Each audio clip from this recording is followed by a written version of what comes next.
ஒரு செம்மையான பயணம் போக வேண்டுமானால் நீங்கள் உங்களுக்கு எனக்கு இருக்க வேண்டிய இரண்டாவது zeal for the house of the Lord. தேவனுடைய வீட்டை குறித்த ஒரு வைராக்கியம் உங்களுக்கு எனக்கும் இருக்கு. ஒன்று, வீட்டை பற்றிய ஒரு அறிவு, knowledge about the temple or the beauty of the church. ரெண்டாவது என்ன இருக்க வேண்டும்? we must have the zeal, வைராக்கியம். தேவனுடைய வீட்டை குறித்த ஒரு வைராக்கியம் உங்களுக்கும் எனக்கும் மிக மிக அவசியம். அது ரெண்டாம் வசனத்தை கொஞ்சம் வாசிங்க. சங்கீதம் 84:2.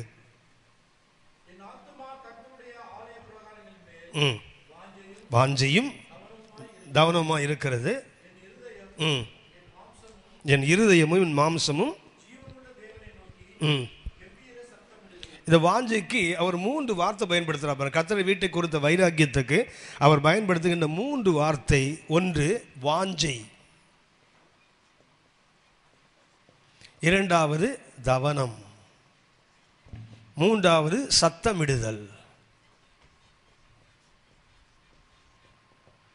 கர்த்தருடைய வீட்டை குறித்து உங்களுக்கு எனக்கு வைராக்கியம் இருக்க வேண்டுமானால் 3 கருத்துக்களை சங்கீதம் அந்த 2ஆம் வசனத்தில் வாசிக்கிறோம். அப்படி வீட்டை குறித்து என்ன இருக்குது? அந்த வாஞ்சை என்பதற்கு லாங்கத் என்ற ஒரு ஆங்கில வார்த்தை பயன்படுத்துகிறாங்க. லாங்கத். 2வது வார்த்தை பயன்படுத்துகிறார்கள் ஃபெயிண்டத். இந்த தவனம் இருக்குது, அதுக்கு என்ன பயன்படுத்துகிறாங்க? ஃபெயிண்டத். 3வதாக சத்தமிடுதலுக்கு கிரயத். சத்தமிடுதலுக்கு 3 ஆங்கில வார்த்தை. கர்த்தருடைய வீட்டை குறித்த வைராக்கியத்துக்கு 3 வார்த்தைகளை. ஒன்று வாஞ்சை என்பது லாங்கத். லாங்கத் என்றால் தேடுகின்ற ஒரு அனுபவம்.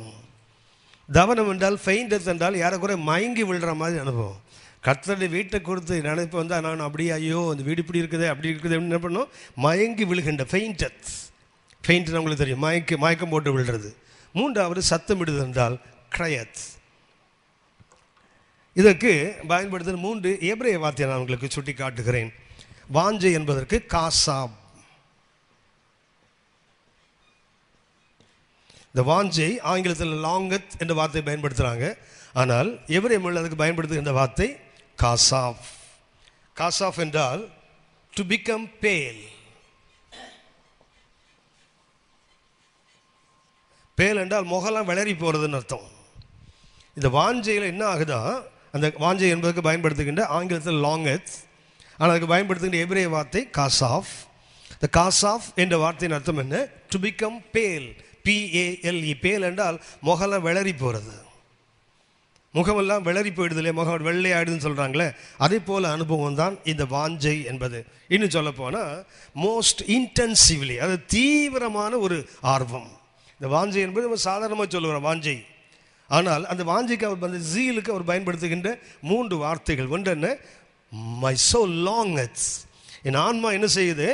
It seeks the house of God more intensely, ரொம்ப தீவிரமாக. 2வதாக சொல்கிற பார்த்தீங்கன்னா தவனம் என்பதற்கு பயன்படுத்துகின்ற வார்த்தை காலா. பயன்படுத்துகின்ற எபிரேய வார்த்தை காலா. இந்த காலா என்ற எபிரேய வார்த்தையின் பொருள் என்னவென்றால் டு பி கன்சியூம்டு.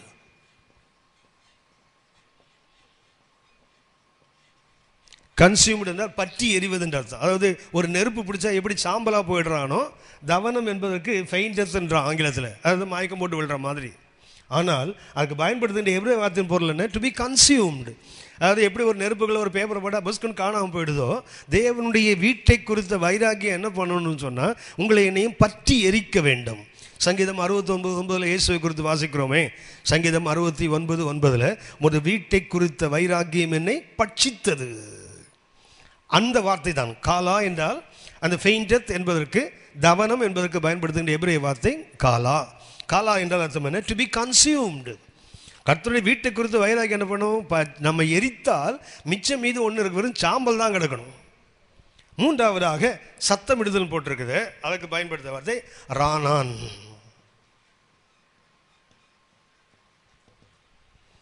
ரானான் இதுக்கு அர்த்தம் என்னன்னா, இந்த க்ரீச்னு ஒரு சத்தம் போட்டதா, கீன்னு, அதாவது சாதாரண சத்தம் அல்ல. இன்னும் சொல்ல போனால் டு க்ரீக், அதுக்கு சரியான அர்த்தம்.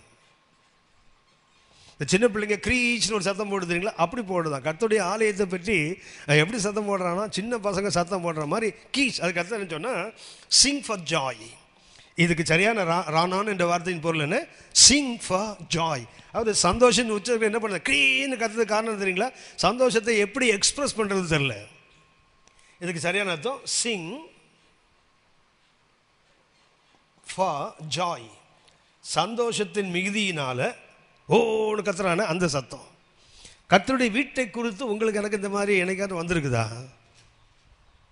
ஒன்று, கர்த்தருடைய வீட்டை குறித்து நமக்கு முகம்லாம் வெளிரி போய் கர்த்தருடைய வீட்டுக்கு வந்து அந்த ஆசம் அப்படி மிரண்டு நிற்கிறான்ல, அது மாதிரி. ரெண்டாவது, இது ஒரு அக்னியில் போட்டால் எப்படி எரிஞ்சு போயிடுவோமோ அதே போல் கர்த்தருடைய வீட்டை குறித்து அந்த வைராக்கியம் நம்ம எரிக்கிறதா? மூன்றாவது, கர்த்தருடைய வீட்டை நினைச்சாலே அவனு கர்த்தனும் தோணுதா? To be consumed and the zeal for the house of the Lord. கர்த்தருடைய வீட்டை குறித்த வைராக்கியம். இந்த வைராக்கியம் இருந்தால் என்ன செய்யும் என்று ஒரு சின்ன கருத்தை நான் சொல்லிவிட்டு கடந்து போயிடுறேன். உங்களுக்கு எனக்கும் கர்த்தருடைய வீட்டை குறித்த வைராக்கியம் இருந்தால் இயேசு என்ன செய்தாருங்கிறத நான் உங்களுக்கு சுட்டி காட்டுகிறேன்.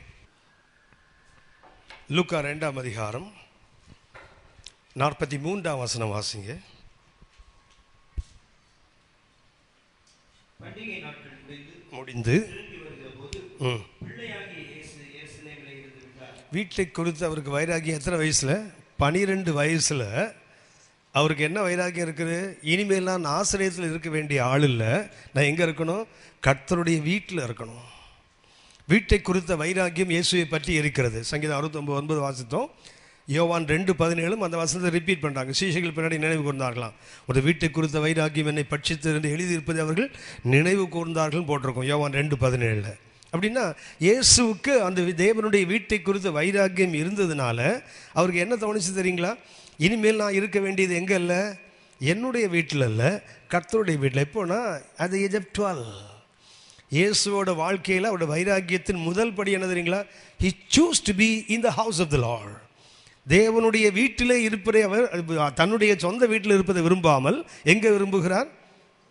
இன்னைக்கு திருப்பி யோசிச்சு பாருங்க, நம்ம ஆளை பாருங்க. இன்னைக்கு 24 மணி நேரம் அன்னாளை பற்றி பெருமையாக பேசுகிறோம். கிறிஸ்மஸ் வந்து என்ன பண்ணுவோம்? அவள் தேவனுடைய வீட்டை விட்டு விலகாமல் இருந்தால் இரவும் போகலாம் அங்கே உபவாசத்தால் ஜெபம் பண்ண சொல்கிறோம்ல. நாம் என்னைக்காவது அதை ட்ரை பண்ணியாவது பார்த்துருக்கோமா? கர்த்தருடைய வீட்டில் தான் இருப்பேன், நான் சபையில் தான் இருப்பேன் அப்படி என்னைக்காவது சொல்லியிருக்கிறோமா? 12 வயதில் என்ன நீங்களும் நானும் ஒரு புனித பயணத்தை மேற்கொண்டிருக்கிறோம். இந்த புனித பயணத்தை 2வது படி என்ன? zeal for the house of the Lord. கர்த்தருடைய வீட்டை குறித்த வைராக்கியம் முதல்ல என்ன பண்ணுன்னா, it will choose to be in the house of the Lord. கர்த்தருடைய வீட்டில் இருக்கணும் தான் தோணுமே தவிர அதுக்கு 12 வயசில் அவருக்கு தோன்றுது பாருங்க. 49ஆம் வசனம் வாசிங்க. லூக்கா 2:49. அதற்கு அவர், நீங்கள் ஏன் என்னை தேடினீர்கள்? என் பிதாவுக்கு அடுத்தவைகளில் நான் இருக்க வேண்டியது என்று அறியீர்களா என்றார். கொஞ்சம் யோசித்து பாருங்க. வீட்டில் அவர் கர்த்தருடைய வீட்டில் இருப்ப தெரிந்து கொண்டதுக்கு காரணம் எதுங்களா? உலக உறவுகளை வெறுக்க கற்றுக்கொண்டார். கர்த்தருடைய வீட்டை குறித்த வைராக்கியம் உங்களுக்கு எனக்கு இருக்குமானால் நாம் என்ன பண்ணுவோம் தெரியுங்களா? உலக உறவுகள் நமக்கு செகண்டரியாக தெரியும்.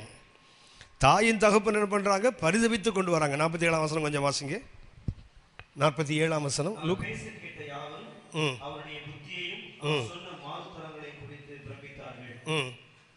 அடுத்த வசனம் வாசிங்க. தாய் தகப்பன் நம்ம பாணியில் வந்தீங்கன்னா 3 நாள் ஒரு குழந்தை காணாமல் போய் 3ஆவது நாள் உட்கார்ந்து ஒரு இடத்துல பேசிகிட்டு இருந்தோன்னா நம்ம என்ன பண்ணுவோம் சொல்லுங்கள்? முதல்ல தேடின வேகம்லாம் போய் ஆத்திரமாக மாறி கையில் கிடைக்கிறது முதல்ல தூக்கமாக மாட்டோமா? 100 ஆடு இருந்தது, ஒரு ஆடு காணாமல் போச்சுது. 99 ஆடை வனாந்திரத்தை விட்டு ஒன்றை தேடி திரிந்தான் அல்லவா? தேடி கண்டுபிடிச்சோன்னு என்ன பண்ணுவான்? நம்ம ஆளுன்னா என்ன பண்ணுவான்? ஒரு குச்சியை முறிப்பான். முதல்ல போவியான்னு முட்டி கீழே போடுவோமா மாட்டோமா? இன்னும் உங்களுக்கு புரியுற மாதிரி சொல்கிறேன். பாஸ்டர் மீட்டிங் போயிருக்கிறாரு, எப்படி ராத்திரி 9 மணிக்கு வந்துடுவார்னு தெரியும். இந்த எல்லா வீட்லேயுமே எல்லா பாஸ்டர் அம்மாவுக்கு மாத்திரம் இல்லை, எல்லா பெண்களுக்கும் வீட்டில் ஒரு இடம் வச்சுருப்பாங்க. அங்கேருந்து பார்த்தா அது வர்றது தெரியும். அவங்களுக்கு ஒரு இடம் வச்சுருப்பாங்க, எல்லாருக்கும் ஒரு இடம், ஒரு சீக்ரெட் பிளேஸ் வச்சுருக்காங்க. அங்கேருந்து பார்த்தா அது வர்றது தெரியும். 9 மணிக்கு வருவார், 9 மணிக்கு வரல. என்ன ஆகும்? உங்களுக்கு தேடுவாங்க, கஷ்டமாக இருக்கும். அப்புறம் என்ன பண்ணுவாங்க, எழுத்த வீட்டில் ஒருத்தர் இப்படி தான் போனார், வரல, ஹார்ட் அட்டாக் வந்து வெளியில் போயிட்டார், இவர் அப்படியே தான் போயிட்டார். நான் எப்போதுமே சொல்லுவேன், நம்ம பெண்கள் குறிப்பாக பாஸ்டர்மாக்கள் நிறைய சவப்பெட்டி வச்சுருக்காங்க வீட்டில். கொஞ்சம் ஆள் லேட் ஆனவொன்னு ஒரு பெட்டி தூக்கி வச்சுருவாங்க. எப்படியும் பெட்ட பாடியாக தான் வருவார், தூக்கி உள்ளே வச்சு என்ன பண்ணுவோம், நீங்காதரு நேசக்கத்தரு பாடிட்டு போயிடலாங்கிற முடிவுக்கு நிறைய பேர் இருக்காங்க. நிறைய சவப்பெட்டிகள் வீட்டில் ஸ்பேராக வச்சுருக்காங்க. குழந்தை ஸ்கூலுக்கு போய் கொஞ்சம் லேட் ஆகிட்டு வச்சிங்களா, ஒன்று ஒரு பெட்டி தூக்கி வச்சுருவாங்க. என் பிள்ளை எப்படியும் பார்த்துக்கிட்டே இருக்கிறாங்களே, ஆதங்கம் இருக்கும், ஆத்திரம் இருக்கும், எதிர்பார்ப்பு இருக்கும். 10, 11, 12 இப்போ அது அங்கேருந்து ஆடி அசைஞ்சு நடந்து வருதுன்னு வச்சிங்களேன். இங்கே பார்த்துட்டு இருந்தவங்களுக்கு இது வரைக்கும் என்ன பதைச்சிட்டு இருந்தவங்க இப்போ என்ன வந்தீங்களா, அதுவும் கோபமாக மாறும். வீட்டில் ஒருத்தி படாத பாடுபடுறா, அது வர்ற தெனாட்டை பாரு, எப்படி நடந்து வருது பாரு. அது நேரம் ஒழுங்காக வராது, சும்மா ஜாலியாக அப்படி இப்படி பண்ணிட்டு வராரு இல்லையா, அது பயங்கர கடுப்பு. வீட்டு வாசலில் வந்து ஏறினாரையிலே வள்ளுன்னு மேலே வந்து பிடுங்குது இல்லை. இதுதான் ஒன்று காணாமல் போய் திருப்பி கிடைக்கும் போது நமக்கு இருக்கிற உணர்வுகள். இப்போ இயேசுவை 3 நாள் தேடுறாங்கல்ல, தேடின போது அந்த தாய் தகப்பனோடு எப்படி பறிச்சிருக்கோம். பயணக்காரன் கூட்டத்தை தேடுறாங்க, மாறாக என்ன பண்ணுறாங்க, உறவினர்கிட்ட தேடுறாங்க, எங்கேயும் அவர் இல்லை. அப்படின்னு அவங்க என்ன நினைக்கிறாங்க, 12 வயசு பிள்ளைக்கு என்ன மெச்சூரிட்டி இருக்கும், பயணக்காரன் கூட்டத்தில் இருப்பான், டான்ஸு ஆட்டம் பாட்டம், இல்லை என்றால் பிரயாணம் பண்ணுறவங்க கூட்டத்தில் இருப்பான், இல்லை உறவினர்கள் கூட்டத்தில் இருப்பான். இங்கே தானே இருக்கணும். 3 நாள் தேடியும் அவர்கள் கிடைக்காத போது என்ன பண்ணுறாங்க, பதபரித்து வந்து பார்த்தா கோபம் தானே வரணும். அவர்கள் ஆச்சரியப்பட்டார்களாம். ஏன்னா அவர் இருந்த சூழல், அவர் நடந்து கொண்ட விதம். அவர் ஒருவேளை கோமாளி கூத்து அடிக்கிற இடத்துல ஏசுநாதர் நின்று இருந்தார்னா பலார்னு ஒன்று விட்டுருப்பா மரியாள். இவர் எங்கே உட்கார்ந்து இருக்கிறார், வேத பண்டிதர்கள் நடுவே உட்கார்ந்து அவர் கேட்கவும் வினவும் தொடங்கினார். எல்லாரும் ஆச்சரியப்பட்டாங்கன்னு போட்டிருக்குது. யாருக்கும், அது பெற்றோருக்கும் ஆச்சரியம் வருது பாருங்களேன். பார்த்தாலும் பெற்ற வயிறு இல்லையா, அந்த மாதிரி என்ன பண்ணுறாங்க, மகனை ஏன் எங்களுக்கு இப்படி செய்தாய், நானும் உன்னுடைய தகப்பனும் உண்மை தேடினோமே. இந்த ஆதங்கத்தில் 3 நாள் அந்த தேடுதலின் வெளிப்பாடாக சொல்லும்போது ஏசு ரொம்ப கூலாக பதில் சொல்ல, என்ன ஏன் தேடினீங்க. அடுத்த சொல்லுகிறார், நான் என் பிதாவுக்கு அடுத்தவைகள். அப்படின்னா உறவுகள் வேண்டாம் என்பது அல்ல, வேதம் ஒருபோது உறவு வேண்டாம்னு சொல்லலை. ஆனால் முக்கியத்துவம் யாருக்குன்னா உன்னதரின் உறவுக்கு. மனைவி வேணும் தான், பாசமாக வேணும் தான், பிள்ளைகள் வேண்டும் தான், சபையில் தூணாக நின்று ஊழியம் செய்கிற சகோதரர்கள் வேணும் தான். ஆனால் அந்த உறவுகளை காட்டிலும் மேல் உறவு என்ன தெரியுங்களா, உங்களுக்கு தெரிந்த ஒன்று, நிறைய ஊழியங்கள் வந்து உருக்குலைந்து போவதற்கு காரணமே உறவுகள் தான். அவர்கிட்ட டேட் வாங்கணுமா, அவர் மச்சான் இருக்கிறார், அவரை பிடிங்க, உங்களுக்கு டேட் கிடச்சிரும். இவர்கிட்ட ஒரு டொனேஷன் வாங்கணுமா, இவங்களை பிடிங்க, அவங்க சொன்னால் நடக்கும். நம்ம எல்லாருக்குமே தெரியுமே, நம்ம ஒரு ட்ரஸ்ட்டு ஃபார்ம் பண்ணால் ட்ரெஷரர் கண்டிப்பாக பாஸ்டம்மா தானே, பிரைஸ் லார்ட். செக்ரட்டரி மாமா மச்சான் தானே, அம்மாவா நீங்கள் ஆமாம் சொல்ல மாட்டீங்க, நீங்கள் அப்படி செய்ய மாட்டீங்க, மற்றவங்க செய்கிறாங்கல்ல அப்படி. ஏன்னா நம்ம ஒரு பாதுகாப்பு வளையத்துக்குள்ளேயே இருக்க விரும்புகிறோம். கண்டதை கொண்டு உள்ளே விட்டுட்டு அப்புறம் நாளைக்கு ஏன் வம்பு, அது ஏரோப்ளேனில் போகிறத இவனை ஏணி வச்சு இறக்கலாம், நம்ம அதை மாதிரி இவனை கொண்டு உள்ளே போட்டு அவன் அப்படி தானே யோசிக்கிறோம்.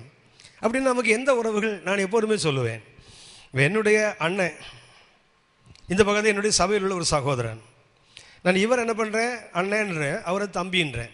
நானும் என் அண்ணனும் போகும்போது யாராவது கேட்பாங்க, இவர் யாருன்னு கேட்டால் என்னுடைய பிரதர், ஓன் பிரதரா அடுத்து கேட்பாங்க. ஏன்னா மூஞ்சி திருட்டு மூஞ்சி ஒன்றா இருக்குல்ல ரெண்டும், ஓன் பிரதர் பார் ஒன்று வந்து என்ன பண்ணுவோம், ஆமாம் ஓன் பிரதர். இவரை கேட்டால் என்ன சொல்லுவோம், எங்கள் சர்ச்சில் உள்ள பிரதர், அப்படி தானே. ஏன் இந்த உறவு நமக்கு அதிகமாக இருக்குது தெரியுங்களா, அது இரத்த சம்பந்தம்.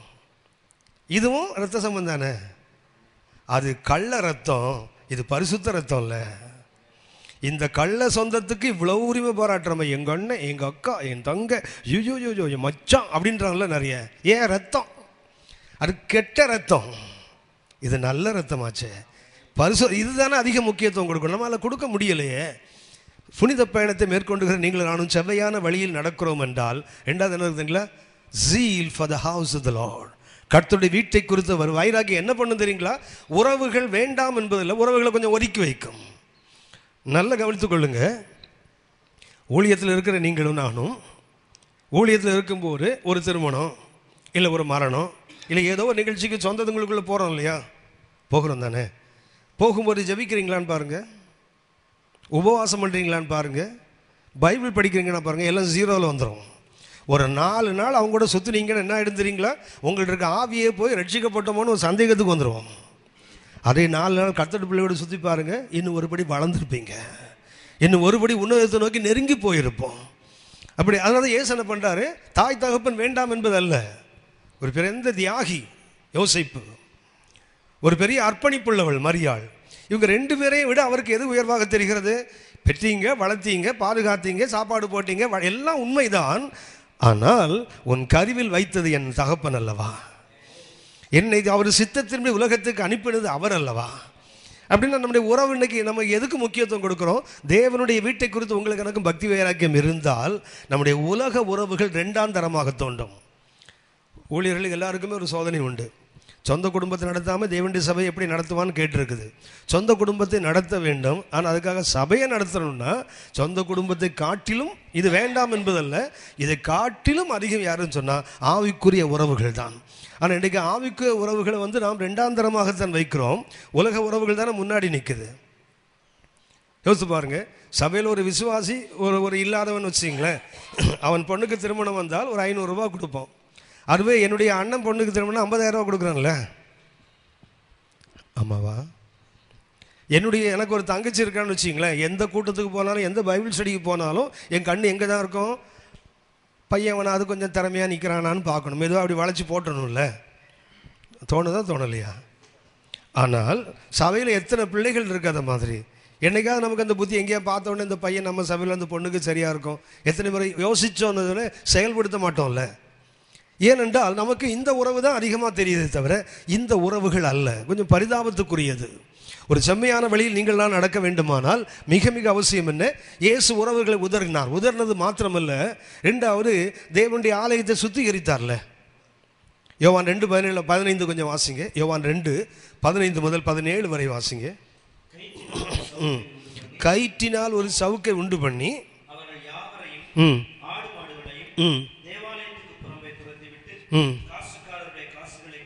கொட்டி கவிழ்த்து போட்டு எடுத்து கொண்டு போங்கள். அப்போ 2வது இயேசுக்கு வைராக்கியம் இருந்தபோது முதல்ல என்ன பண்ணாரு? He chose to be in the house of the Lord. 12 வயசுலேயே அவருக்கு வீட்டை விட எது பெருசாக தெரிஞ்சது? இன்றைக்கி நிறைய விசுவாசிகளை பார்த்தீங்கன்னா ரட்சிக்கப்பட்ட போது வாரத்துக்கு 7 நாளில் 8 நாள் சபையில் உட்காந்துருப்பான். எந்த கூட்டம் நடந்தாலும் பழிக்கடையாக கிடப்பான். ஒரு 4 வாரம் ஆகட்டும், பைபிள் எடுத்து 4 வசனம் வாசிக்கட்டும், பார்த்தீங்கன்னா அதுக்கப்புறம் ஞாயிற்றுக்கிழமை கோயிலுக்கு வர்றதுன்னு இயேசுநாதருக்கு புண்ணியத்துக்கு வர மாதிரி வந்துட்டு போவான். ஏனென்றால் அவனுக்கு என்ன, ஆரம்பத்தில் இருந்த வைராக்கியம் வர வர காணாமல் போயிடுதில்ல. 2வதாக வீட்டை குறித்து வைராக்கியம் இயேசுவுக்கு இருந்ததுனால் அவர் என்ன செய்தார் தெரியுங்களா? He cleansed the house of the Lord. கர்த்தருடைய வீட்டை சுத்திகரித்தாரே. நம்ம எல்லாருக்குமே தெரியும், அவர் சவுக்கை உண்டு பண்ணினார், எல்லாவற்றையும் சுத்திகரிக்கிறாரே. சுத்திகரித்து மைய கருத்து தெரியுங்களா? பணச்சத்தம். அங்கே என்ன கேட்கிறது? ஆடு மாடுகளின் சத்தம், புறாக்களின் சத்தம், காசுக்காரனுடைய காசு பாலைகள் சத்தம் தானே கேட்குது. மொத்தம் எதை குறிக்க தெரியுங்களா? Love for money. கர்த்தருடைய வீட்டை குறித்து உங்களுக்கு வைராக்கியம் எனக்கும் இருக்குமானால் நம்ம இதுதான் ஆலயம், கர்த்தருடைய ஆலயம். இந்த ஆலயத்துக்குள்ள என்ன இருக்காது? பணச்சத்தங்கள் கேட்காதுல்ல. பணம் நமக்கு தேவைதான், ஆனால் பணச்சத்தம் பாவமானது. பணச்சத்தம் பொல்லாததை உண்டாக்கும். அதை தவறான வழியில் சம்பாதிப்பதற்கு நமக்கு ஒரு வழியை காட்டும். எப்படியாகிலும் அதை பெற்றுக்கொள்ள வேண்டும் என்று தோன்றும். ஆனால் யோசித்து பாருங்க, சமீபத்தில் ஒரு திருமணத்துக்கு போயிருந்தேன். அந்த திருமணம் பாதி ஹிந்துக்கள் பாதி கேத்தலிக்ஸ். இந்த ஒரே ஒரு ஃபேமிலி மாத்திரம் ஆவிக்குரியவர்களாக ஒரு ஆவிக்குரிய திருமணம். அந்த திருமணத்தை பார்த்தபோது எனக்கு வருத்தப்படுறதா அழுறதா சிரிக்கிறதா ஒன்றும் புரியலை. 4 அங்கி போட்ட ஊழியர்கள் உட்காந்துருக்காங்க எனக்கு அந்த நிகழ்ச்சி நடத்துவதற்கு. அதாவது அடுத்த நாள் திருமணம்னா முதல் நாள் பெட்ரோத்தில் நடக்குது. அந்த பெட்ரோத்தில் 4 அங்கி போட்ட ஊழியர்கள் இருக்கிறாங்க. நான் எதிர உட்காந்துருக்கேன். நான் க்ளோசிங் ப்ரேயர் பண்ண அதுக்காக எதிர்க்கு கடைசியில் உட்காந்துருக்கிறேன். அப்போ என்ன பண்ணாங்கன்னா, அந்த 4 பேரில் ஒரு ஊழியக்காரர்கிட்ட அந்த பெண்ணோட தாத்தா கொண்டு என்ன பண்ணுறாரு, கொஞ்சம் டாக்குமெண்ட்ஸை கொடுக்குறாரு. பெட்ரோத்தில் என்ன நடக்குது, அவங்க கொடுத்த டவுரியை பார்த்துங்க. இனோவா கார் இப்போ உள்ள லேட்டஸ்ட் மாடல், 14 லட்சம் ரூபாயா அது விலை. அது அந்த இடத்துல ரெஜிஸ்டர் பண்ணால் 4 மாதம் ஆகுது. சென்னையில் ரெஜிஸ்டர் பண்ணி எப்படியோ கோல்மால் பண்ணி கார் வாங்கிட்டு போயிருக்காங்க. டவுரி 14 லட்சம் ரூபா. அப்போ எவ்வளோ கோல்டு போட்டிருப்பாங்கன்னு பாருங்கள். அதுக்கு கழுத்து கை கால் ஒன்றும் தெரியல, மொத்தம் கோல்டாகவே தான் தெரியுது அந்த பிள்ளைக்கு. மாத்திரமல்ல, அவர்கள் நிறைய பணம் கொடுத்துருக்காங்க. இதுக்கு அப்புறம் இந்த டாக்குமெண்ட்ஸ் கொடுக்குறாங்க. நான் பின்னாடி கேட்டேன், இந்த டாக்குமெண்ட் எது? நான் நினச்சேன் இந்த பெட்ரோல் பண்ணுறதுக்கு டாக்குமெண்ட் பண்ணுறாங்க போல் நினச்சா அவர் சொல்கிறாங்க 14 வீடு கொடுக்குறாங்க பிள்ளைக்கு. அந்த 14 வீட்டோட பத்திரம். சரி, அது பரவாயில்ல. அதை ஒரு பாஸ்டர் வாங்கி ஜாம் பண்ணி கொடுத்து, கத்தாவே இதை ஆசீர்வதி ஆண்டவரே. எதை? டௌரியை ஆசீர்வதிக்கணும்னா நம்ம எவ்வளோ கேவலமாக போயிட்டுருக்கோம் பாருங்கள். 14 வீடு டௌரி கொடுக்குறாங்க. அதை யார் ஜெபிச்சு கொடுக்குறாங்க? பாஸ்டர்கிட்ட கொடுத்தா பாஸ்டர் கர்த்தாவே இது ஆசீர்வாதம் ஆண்டவரே இந்த குடும்பத்துக்கு அது ஆசீர்வாதமாக மாறுமா? அது என்னென்னா நான் அதை பார்த்துட்டே இருக்கிறேன். அந்த வீட்டில் ஒரு கேத்தலிக் பையன் வந்து கேட்குறான், இவங்களாம் என்ன பாஸ்டர் இவங்க டௌரி கொடுக்குறான் அந்த ஆள், அதை இந்த ஆள் ஜெபம் பண்ணுறாரு பாரு. நான் யோசித்து பார்த்தேன், நம்மை விட உலகம் நம்ம ரொம்ப தெளிவாக பார்க்கிறது. இன்றைக்கு வரைக்கும் பாருங்கள், இந்த ஆலயத்துக்குள்ளே என்ன சத்தம் தான் கேட்டுருக்குது?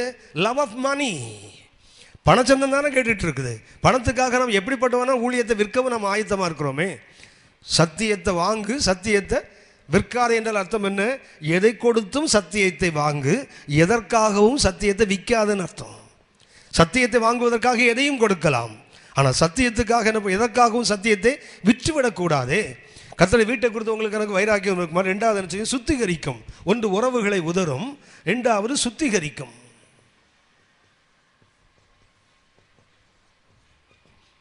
மூன்றாவது ஆலயத்தை குறித்து உங்களுக்கு எனக்கு வைராக்கியம் இருக்குமானால் நம்ம இதுக்குள்ளே பைத்தியக்காரன்னு பேர் வாங்கியிருப்போம். லூஸுன்னு உங்களை யாரும் இது வரைக்கும் கூப்பிடலன்னு வச்சிங்களேன், உண்மையிலே நம்ம இன்னும் தேவனுடைய வீட்டை குறித்து வைராக்கியம் நமக்கு வரலன்னு அர்த்தம். நம்ம தான் சொல்கிறோமே, கர்த்தர் ஞானம் கொடுத்துருக்காரு பிரதர், ஞானமாக பேசணும் பிரதர். இப்போல்லாம் என்ன சொல்கிறாங்கன்னா, புறவினத்து மக்களுக்கு சுவிசேஷத்தை சொல்லும்போது என்ன பண்ணக்கூடாதான்? தேவன் கர்த்தர் என்ற வார்த்தை பயன்படுத்தாதீங்க, கடவுள்னு வார்த்தையை பயன்படுத்துங்க. என்ன வார்த்தை பயன்படுத்தக்கூடாது? கர்த்தர்னு பயன்படுத்தக்கூடாது, தேவன் இயேசு இந்த பேர் பயன்படுத்தக்கூடாது, இறைவன் கடவுள் அப்படி தான் பயன்படுத்தணுமா? ஏன்னா அது அவனுக்கு இடைஞ்சலம். அட என்ன சொல்கிறதுன்னு புரியல அவங்கள. பைபிளில் ஒரே ஒரு பேர் தான் கொடுத்து, வானத்துக்கு கீழே பூமியிலே மனுஷருக்குள்ளே இயேசு என்ற நாமத்தை தவிர வேறு நாமம் ரட்சிக்காதது. இவங்க எதை பிளாக் அவுட் பண்ணுறாங்க? அது இயேசு என்ற பேரை சொல்லாத, கர்த்தர்னு சொல்லாத, தேவன்னு சொல்லாத, எது சொல்லு? கடவுள்னு சொல்லு, இறைவன் என்று சொல், தெய்வம் என்று சொல். என்ன சொல்ல? ஏன்னா அவனுக்கு அது இடலாகிடும். அவன் ரட்சிக்கப்பட போனால் போட்டோம். என்னவோ நீ வந்து இறைவன் கடவுள்னு சொன்னதுக்கு கேட்டு தான் அவன் ரட்சிக்கப்படுறானா? ரட்சிக்கிறவர் கர்த்தர். யோனா அன்னைக்கு மீன் வைத்துக்கொள்ள இருக்கும்போது அவனுக்கு தோன்றிச்சு ரட்சிப்பு கர்த்தருடையது. அன்னைக்கு அதை அப்படி தானே சொன்னான். நாம் இன்றைக்கி என்ன நினைக்கிறோம்? ஆளுக்கு ஏற்ற மாதிரி கூட்ட வச்சுருப்பான். ஆடுற மாட்டை ஆடி கறக்கணும், பாடுற மாட்டை இன்னும் ஆடு மாடு மேய்க்கிறாளா நீ? ஆண்டவருடைய ஊழியக்காரனாச்சே. வார்த்தைகளை பிளாக் அதை அப்படின்னு என்ன நினைக்கிறாங்கன்னு இன்னைக்கு இப்படிலாம் சொன்னால் அது ஏசுநாதர் பைத்தியமா சொல்லிட்டு போகட்டும். 2 கொரிந்தியர் 5:13 அப்படி தானே சொல்லுது, நாங்கள் பைத்தியம் என்றால் கிறிஸ்துவுக்காக பைத்தியம். நீங்கள் நானும் தேவனுக்கென்று பைத்தியம் என்று பேர் பெருமை தானப்படணும். இயேசுவுக்கு வீட்டை குறித்து வைராக்கியம் என்ன தெரியுங்களா? அவர் பைத்தியம் என்று அழைக்கப்பட்டார். மார்க் 3:21 வாசிங்க. மார்க் 3ஆம் அதிகாரம் 21ஆம் வசனம். மார்க் 3ஆம் அதிகாரம் 21ஆம் வசனம். இல்லையா? 3:21. அவருடைய இனத்தார் இதை கேட்டபோது இயேசுநாதருக்கு என்ன ஆச்சா? பைத்தியம் முடிச்சிட்டான். இயேசுநாதரை பைத்தியம் கூட்டம், உங்களை என்ன இயேசு பைத்தியம் கூட்டம் பெருமைப்படணும். அந்த பைத்தியம் போட்டிருக்கு தெரியுங்களா? மதிமயங்கி இருக்கான்னு போட்டிருக்குற. அதுக்கு பயன்படுத்துகின்ற கிரேக்க வார்த்தை இது எக்ஸிஎஸ்டி. அந்த மதிமயக்கம்னு போட்டிருக்கு இல்லையா, அதுக்கு பயன்படுத்துகின்ற கிரேக்க வார்த்தை எக்ஸிஎஸ்டி. தி எக்ஸிஎஸ்டி என்றால் என்ன? He has gone too far, ரொம்ப தூரம் போயிட்டாருன்னு அர்த்தம். இங்கே அந்த எக்ஸிஎஸ்டி கிரேக்க வார்த்தைக்கு அது நம்ம கொச்சப்பாடு சொன்னால் ஓவராக போகாதப்பான்றாங்கல்ல, அதுதான் இது. இயேசுநாதருக்கு பைத்தியம் சொல்ல ரொம்ப ஓவராக தான் போகிறாரு. என்னையா அப்படி ஓவராக போயிட்டார் அவர்? அதுவா, ஒரு நல்ல ஆசாரி வேலை பண்ணிட்டு இருந்தார் இயேசுநாதர். மார்க் 6:3 வாசிக்கிறவன் தச்சன் அல்லவா? அப்படின்னா இயேசுநாதர் என்ன பண்ணிட்டு இருந்தார்? அது வரைக்கும் ஒழுங்காக கட்டில் சேரு மேசை கலப்பை பாட்டெலாம் பாடுறாங்களே, தங்க உழவர்கள் உழுதிட கலப்பை செய்து கொடுத்தாருன்னு பாடுறாங்களே. சரி, இயேசுநாதர் ஒரு நல்ல தச்சனா, ஒரு நல்ல பேர் வாங்கின தச்சனாக இருந்தார். என்ன பண்ணிட்டு திடீர்னு அதுக்கு என்ன ஆச்சுதோ தெரியல, வேலையை விட்டுடுச்சு. வேலையை விட்டு ஊழியத்துக்கு வந்து அதானே சொல்கிறாங்க எல்லாரும். பொழைக்க தெரியாது, பொழப்ப கெடுத்துட்டு பாரு அப்படி தானே சொல்கிறாங்க. அப்படின்னா என்ன? அது லூஸு மாத்திரமில்லை. சரி, வேலையை தான் விட்டான். 4 நல்லவன் பெரியவனோடு சேரக்கூடாதா? உருப்படாத 4 பசங்களை கூட்டி ஏசா சுற்றி திரிகிறாரு. கூட இருக்கிறவங்க யார்? ஆமாம், மீன் பிடிச்சும் மீன் கிடைக்காத மீன் பிடிச்சி வலை கிடைச்சவனாலும் பரவாயில்ல, அது அன்சக்ஸஸ்ஃபுல் ஃபிஷர்மேன்.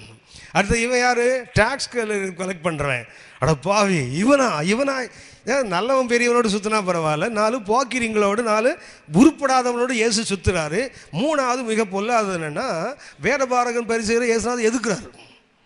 ஆலய தலைவர்கள்ட்ட போய் சண்டை போடுறாரு, நீ நடத்துறது சரியில்லைன்னு சொல்கிறாரு. இவன் இது பைத்தியமா இல்லையா? அதான் சொல்லிட்டான். இவன் என்ன பண்ணிட்டான், மதிமயங்கி அல்ல, he has gone too far, ரொம்ப தூரம் போயிட்டாரியா, ரொம்ப ஓவராக போகிறார். லூக்கா 15:17 பார்த்தீங்கன்னா, அந்த இளையகுமாரன் இருக்கான் இல்லையா, லூக்கா 15:17, அவன் அந்த பண்டிகை தகவல்களுக்கு கிடைக்காத போது என்ன பண்ணுவான் தெரியுங்களா? 15:17 வாசிங்க. அந்த புத்தி தெளிந்த போதுங்கிறதுக்கு இங்கிலீஷில் பார்த்தீங்கன்னா when he came to himself. புத்தி தெளிந்த, புத்தி இல்லாதவன் என்ன அர்த்தம்? அவனை விட்டு அவனே தூரம் போயிட்டான்னு அர்த்தம். புத்தி தெளிந்ததுன்ற அர்த்தம் he has come to himself. when he came to himself தான் ஆங்கிலத்தில் மிக அற்புதமாக கிரேக்கம் எழுந்து அப்படியே மொழியாக பண்ணுறாங்க. when he came to himself, வந்தபோது தான் ஐயோ நான் யாருன்னு தெரிஞ்சுதான். இயேசுநாதருக்கு என்ன ஆச்சுது? he has gone out of him. இயேசுநாதர் அவரை விட்டு என்ன பண்ணிட்டாரு? தூரமாக போயிட்டாரு. நீங்களும் நானும் இன்றைக்கு ரொம்ப ஓவராக போகாதப்பா, பைபிள் ஒரே ஓவராக போயிடாத, கோயிலுன்னு ஓடிடாத, ஏசான்னு பைத்தியம் அப்படி சொன்னால் நீங்களும் நானும் கர்த்தருடைய வீட்டுக்கு குறித்து வைராகியத்துக்குள்ளே கொஞ்சம் எட்டி பார்த்துருக்குறோன்னு அர்த்தம். 2வதாக இந்த எக்ஸிஎஸ்டி சொன்னேன்னு, இதுக்கு அடுத்தது ஒன்று இருக்குது. அதாவது இயேசு பைத்தியம் பிடித்தவர் 1. 2வது ஒரு வசனத்தை வாசிங்க. யோவான் 10:20. யோவான் 10:20.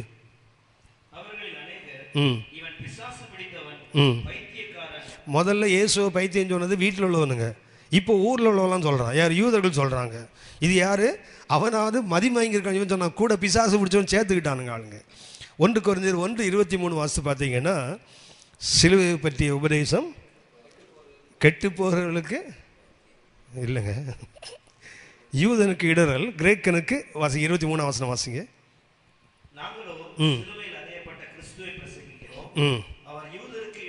யூதனுக்கு இடரல், 3வது இயேசுநாதர் எந்த வட்டத்தில் பைத்தியம் தெரியுங்களா? உலகத்துக்கே அது பைத்தியம். இயேசுநாதர் 3 இடத்துல பைத்தியம். 1 வீட்டுக்குள்ள பைத்தியம், அடுத்தது அவருடைய இனத்தார் யூதர்கள் சொல்கிறாங்க இது பைத்தியம், 3வது கிரேக்கன் என்றால் முழு உலகத்தையும் சுட்டி காட்டுகிற வார்த்தை. உலகமும் இயேசுவை என்ன சொல்லிட்டு, ஆனால் நீங்களும் நானும் புத்திசாலிகள் என்று பேர் வாங்க கற்றுக்கொண்டிருக்கிறோம். சொல்லுவான் புத்திசாலி பையன், அவர் சபையை நடத்தி பாரு, இவ்வளோ பெரிய வீட்டை கட்டான் பாரு, புத்திசாலி பையன். நம்ம ஊர் இருக்குது அளவுகளே வித்தியாசம். நான் சென்னைக்கு அசோக் லைனில் வேலைக்கு வந்து ரொம்ப நாள் ஆச்சு வீடு கட்டுறதுக்கு. ஆனால் என்னுடைய வயதில் உள்ள என்னுடைய உறவினர் ஒருத்தர் சென்னையில் ஹவுசிங் போர்டில் சேர்ந்தார். அவர் கொஞ்சம் குறுக்கு வழியிலலாம் போனார். 3 வருஷத்தில் அண்ணா நகரில் பெரிய வீடை கட்டார். எங்கள் அப்பா சொன்ன வார்த்தை, பொழைக்க தெரிஞ்ச பையன், புத்திசாலிடா நீனு இருக்கிற தத்தி. நமக்கு அதாவது லஞ்சம் வாங்கி வீடை கட்டுறவன் யார்? அது மாதிரி ஊழியத்தை இடக்கு முடக்கு பண்ணி மேலே வரான் பார்த்தீங்களா, அவன்லாம் புத்திசாலி நிறைய பேர் சொல்லிட்டு இருக்கிறாங்க. உலகம் உங்களை என்னையும் புத்திசாலின்னு சொன்னிச்சுன்னா எங்கேயோ தப்பு பண்ணிகிட்டு இருக்கிறோன்னு அர்த்தம். உலகம் எங்களை என்ன சொல்லணும்? இது பைத்தியம்னு என்னைக்கு சொல்லுதோ அன்றைக்கி தான் நீங்களான ஒழுங்காக கர்த்தருடைய ஊழியத்தில் இருக்கணும். இல்லை என்றால் 3 வட்டங்களில் இயேசு பைத்தியம் என்று அழைக்கப்பட்டார். நீங்களும் நானும் வீட்டை குறித்து வயதாக இருந்தால் 1 உறவுகளை உதறுவோம், 2வது நம்மை நாமே சுத்திகரி. பணம் தேவை. நல்ல உண்மையாக ஊழியம் செய்யணுனாலே நிறைய பணம் வேணும். யாரையும் எதிர்பார்க்காம என்ன செய்யலாம்? கர்த்தருக்கென்று தாராளமாக மன நிறைவோடு ஊழியம் செய்யலாம். அடுத்தவங்கள்ட்ட எதிர்பார்த்தா தான் அவங்களுக்கு சிலதுக்கு காம்ப்ரமைஸ் விட்டு கொடுக்க வேண்டிய சூழ்நிலை வரும். ஆனால் பண ஆசை எப்போதுமே பாவம். உங்களுக்கு தெரிந்த ஒன்று தானே. வெளிநாட்டிலேருந்து ஒரு ஊழிய நிறுவனம் சென்னையில் ஒரு செமினார் நடத்தணும், இல்லை ஒரு கூட்டம் நடத்தான்னு வச்சிங்களேன், ஒரு 2 கோடி ரூபா கொடுத்தா முதல்ல நமக்கு எத்தனை சுருட்டலாம் தானே கேடிகள் யோசிக்கிறாங்க. கோடிகளை கொடுத்தால் கேடிகளாகவே மாறுறான் நம்ம ஆள். முதல்ல வாங்குறதுன்னா அவருக்கு ஒரு இந்தியாவில் கிடைக்கல பெரிய கார் இது, அதைத்தான் முதல்ல கேட்டு ஊழியத்துக்கு போகிறது தானே. அப்புறம் என்ன, வயலுக்கு பாய்கிற தண்ணீர் கொஞ்சம் புல்லுக்கு பாயாதா? நமக்கு இல்லை, மொத்தமும் புல்லுக்கு தான் போய் வயலுக்கே போகாது, மொத்தத்தை இவனே சாப்பிட்ருவான். ஒரு ஊழியர் நடத்தினா எவ்வளவு பணம் நமக்கு நிற்குதுன்னு பார்த்து தான் இன்றைக்கி ஆரம்பிக்கிறான். அதுதான் சொன்னேன், அது சுத்திகரிக்கப்பட வேண்டும். 3வது இந்த 3 வட்டங்களில் நீங்களானும் பைத்தியம் என்று பெயர் எடுத்திருக்கணும். உறவுகள் சொல்லணும் இது லூஸு, நம்முடைய இனத்தார் சொல்லணும் பைத்தியம் முடிச்சிச்சு அவனுக்கு. உலகம் சொல்ல வேண்டும் இது உண்மையிலே கிறுக்குதான். இயேசு 3 இடங்களில் சொல்லப்பட்டாரு, அது அவருடைய வீட்டிற்கு கொடுத்த வைராக்கியம். 4வது ஒன்றை சொல்லுகிறேன், ஒரு காரியத்தை தொடங்குகிறோம், நாம் முடிப்பதில்லை. அநேக நேரத்தில் ஒரு காரியத்தை திட்டமிடுகிறோம், கொஞ்சம் தூரம் போன பிறகு தான் தெரியும் இது நமக்கு சாத்தியம் இல்லை. ஆரம்பத்தில் உற்சாகத்தில் என்ன பண்ணுவோம் தெரியுங்களா, எதையாவது ஒன்று அப்படி வானத்தை வில்லா வளைச்சிடும் சொல்லிட்டு இருப்போம். ஜாஷுவா மாதிரி என்ன பண்ணுவோம், 51 பிரிட்ஜில் சூரியனை நிறுத்தி விடுவேனாக்கும், பாடி பிரிட்ஜில் சந்திரனை நிறுத்தி விடுனா வாயெல்லாம் நல்லா அடிப்பாள். ஆனால் வாழ்க்கைன்னு வரும்போது, நடைமுறைன்னு வரும்போது நம்மளால் முடியாதுல்ல, வெற்றிகரமாக பின்வாங்கிடுவோம்ல.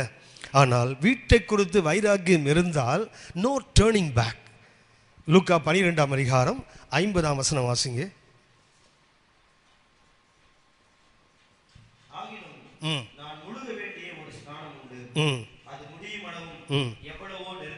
இயேசு அவர் நிறைவேற்ற வந்த வேலை ஒன்று லகுவான வேலை இல்லை.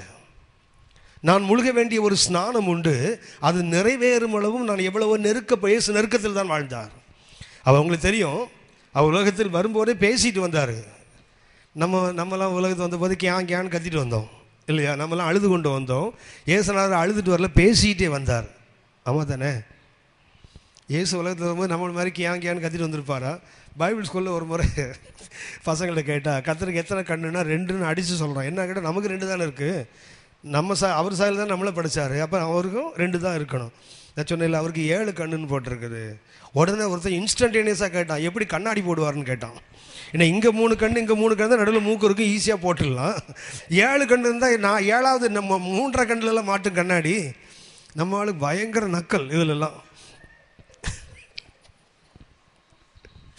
நம்ம ஷார்ப்பாக ஒருத்தர் பைபிள் ஸ்கூலில் கேட்டான், உன்னை பகைக்கிறவனுக்காக ஸ்நேகிக்கணும், அவனுக்காக ஜெபம் பண்ணணும்னு ஏசு சொன்னார்ல, என்னுடைய ஒரே பகைவன் பிசாசு, அவன் ரட்சிக்கப்படணும்னு ஜெபிக்கட்டுமான்னு கேட்டான் ஒருத்தன். நியாயமான கேள்வி தானே? நம்மளால் அதெல்லாம் ரொம்ப புத்திசாலித்தனமாக கேட்பாள். சரி, போகட்டும். இந்த டேர்னிங் பேக் இருக்குத, இயேசு உலகத்துக்குள் வரும்போது அவர் அழுது கொண்டு வரவில்லை, பேசிக்கொண்டே வந்தார்.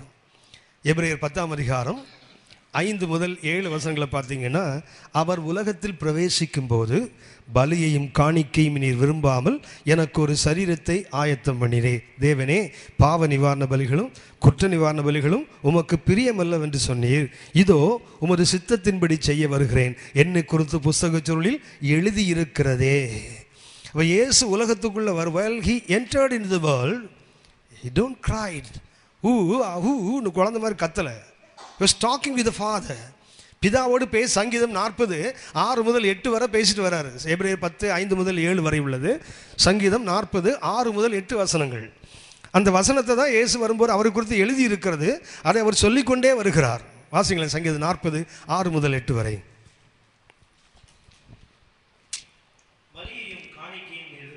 விரும்பாமல் செவிகளை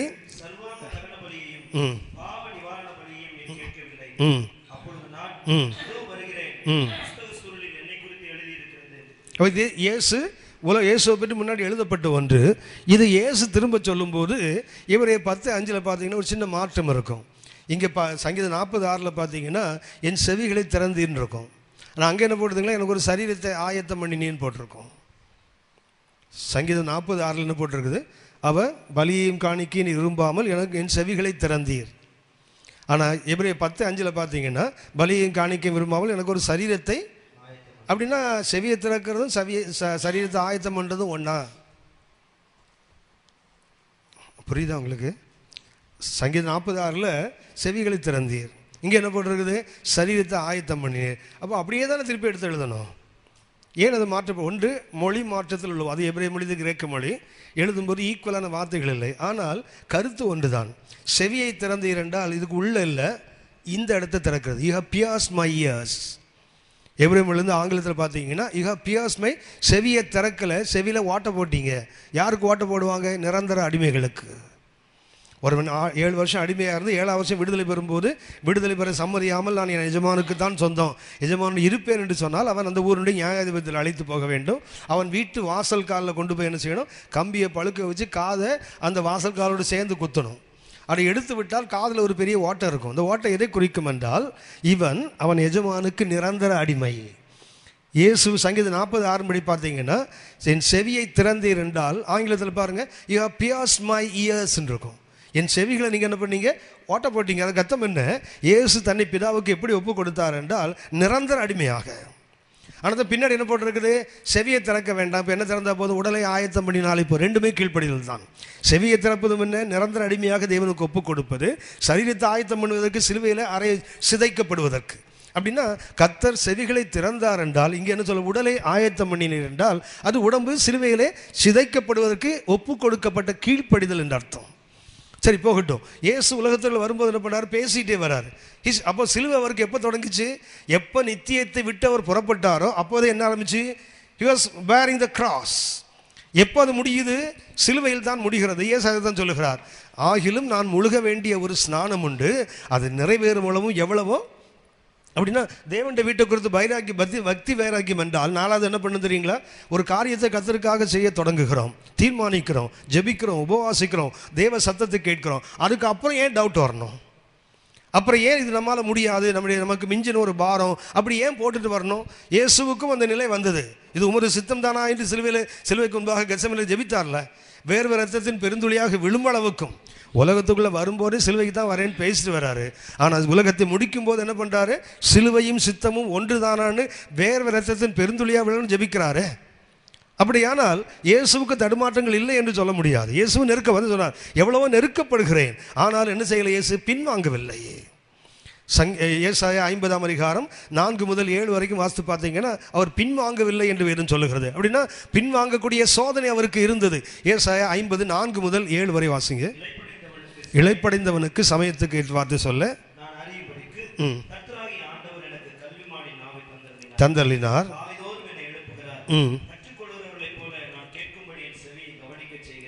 செவியை கவனிக்க செய்கிறார். He opened my ears. காதுகள் என்ன செய்தார்? மறுபடியும் திறந்தார். என் செவியை திறந்தார். என்ன செவியை திறத்தல்?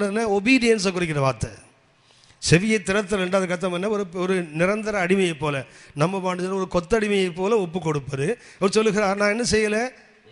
எதிர்க்கவில்லை. ஏன் அவர் வரும்போதே தெரியும், காலை ஓட்ட என்ன அர்த்தம்? நிரந்தரமாக தேவனுக்கு இவர் அடிமை என்று அர்த்தம். பவுல் சொல்லலையா, கிறிஸ்துவின் அச்சடையாளங்கள் சரீரத்தில் தரித்திருக்காங்க. கிரேக்க மொழியில் பார்த்தீங்கன்னா ஸ்டிக்மா என்ற வார்த்தை. ஸ்டிக்மா என்பது சூடு போடுற மாதிரி, காதில் ஓட்ட போடுற மாதிரி ஒரு அனுபவத்தை குறிப்பது. அப்போ பரிசுத்த பவுல் சொல்லுகிறார், நானும் எப்படி தான் ஒப்பு கொடுத்துருக்கிறேன்? ஒரு நிரந்தர அடிமையாக. அதே போல தான் இயேசுவும் ஒப்பு கொடுத்தார். வீட்டை குறித்த ஒரு வைராக்கியம் உங்களுக்கு எனக்கு இருக்குமானால் ஒரு காரியத்தை தேவனுக்காக தொடங்கிட்டு என்ன செய்ய மாட்டோம்? எனக்கு தெரிந்தது, கலப்பையிலே கை வைத்து விட்டு பின்னிட்டு பார்க்கிறவன் பரலோகத்துக்கு தகுதி உள்ளவன் அல்லவே. அன்றைக்கு நம்ம இதை செய்கிறோம், ஒரு தீர்மானத்தை எடுக்கிறோம், ஒரு காரியத்தை கத்திற்காக செய்ய ஆரம்பிக்கிறோம், ஒரு ஸ்டேஜில் நமக்கு முடியாதுன்னு தோணும். அப்போ என்ன பண்ணுவோம் தெரியுங்களா? அதுக்கு மேலே நம்ம என்ன பண்ண முடியும்? நம்மளால் முடிஞ்சதெல்லாம் பண்ணிட்டோம். இல்லை, வீட்டை குறித்து வைராக்கியம் இருந்தால் உயிரை கொடுத்தாகிலும் என்ன பண்ணுவோம்? அதை நிறைவேற்ற முயற்சி செய்யும். அதுதான் வீட்டை குறித்த வைராக்கியம். சரி, நான் 3வது தாட் போகிறேன். முதலாவது தாட் என்ன? Knowledge about the house of God. தேவனுடைய வீட்டை குறித்த ஒரு அறிவு, அது ஒன்று தான் அழகு. 2வது என்ன? வீட்டை குறித்த வைராக்கியம். அதாவது சங்கீதம் 84:2 வாசித்த தேவனே இந்த வீடு எவ்வளோ அழகாக இருக்குது. மாத்திரமல்ல என்ன சொல்லுகிறார்? 2ஆம் வசனம் வாசிங்க. 84:2, சங்கீதம் 84:2. இருக்கிறது.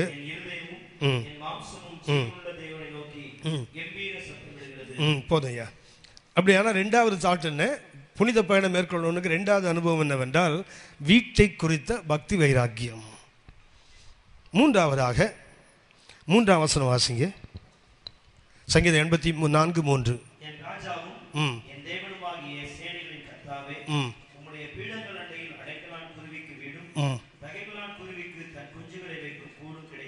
மூன்றாவது புனித பயணம் மேற்கொள்றவனுக்கு இருக்க வேண்டிய தன்மை என்னவென்றால் நாலேஜ் அபவுட் காட்ஸ் மெர்சி.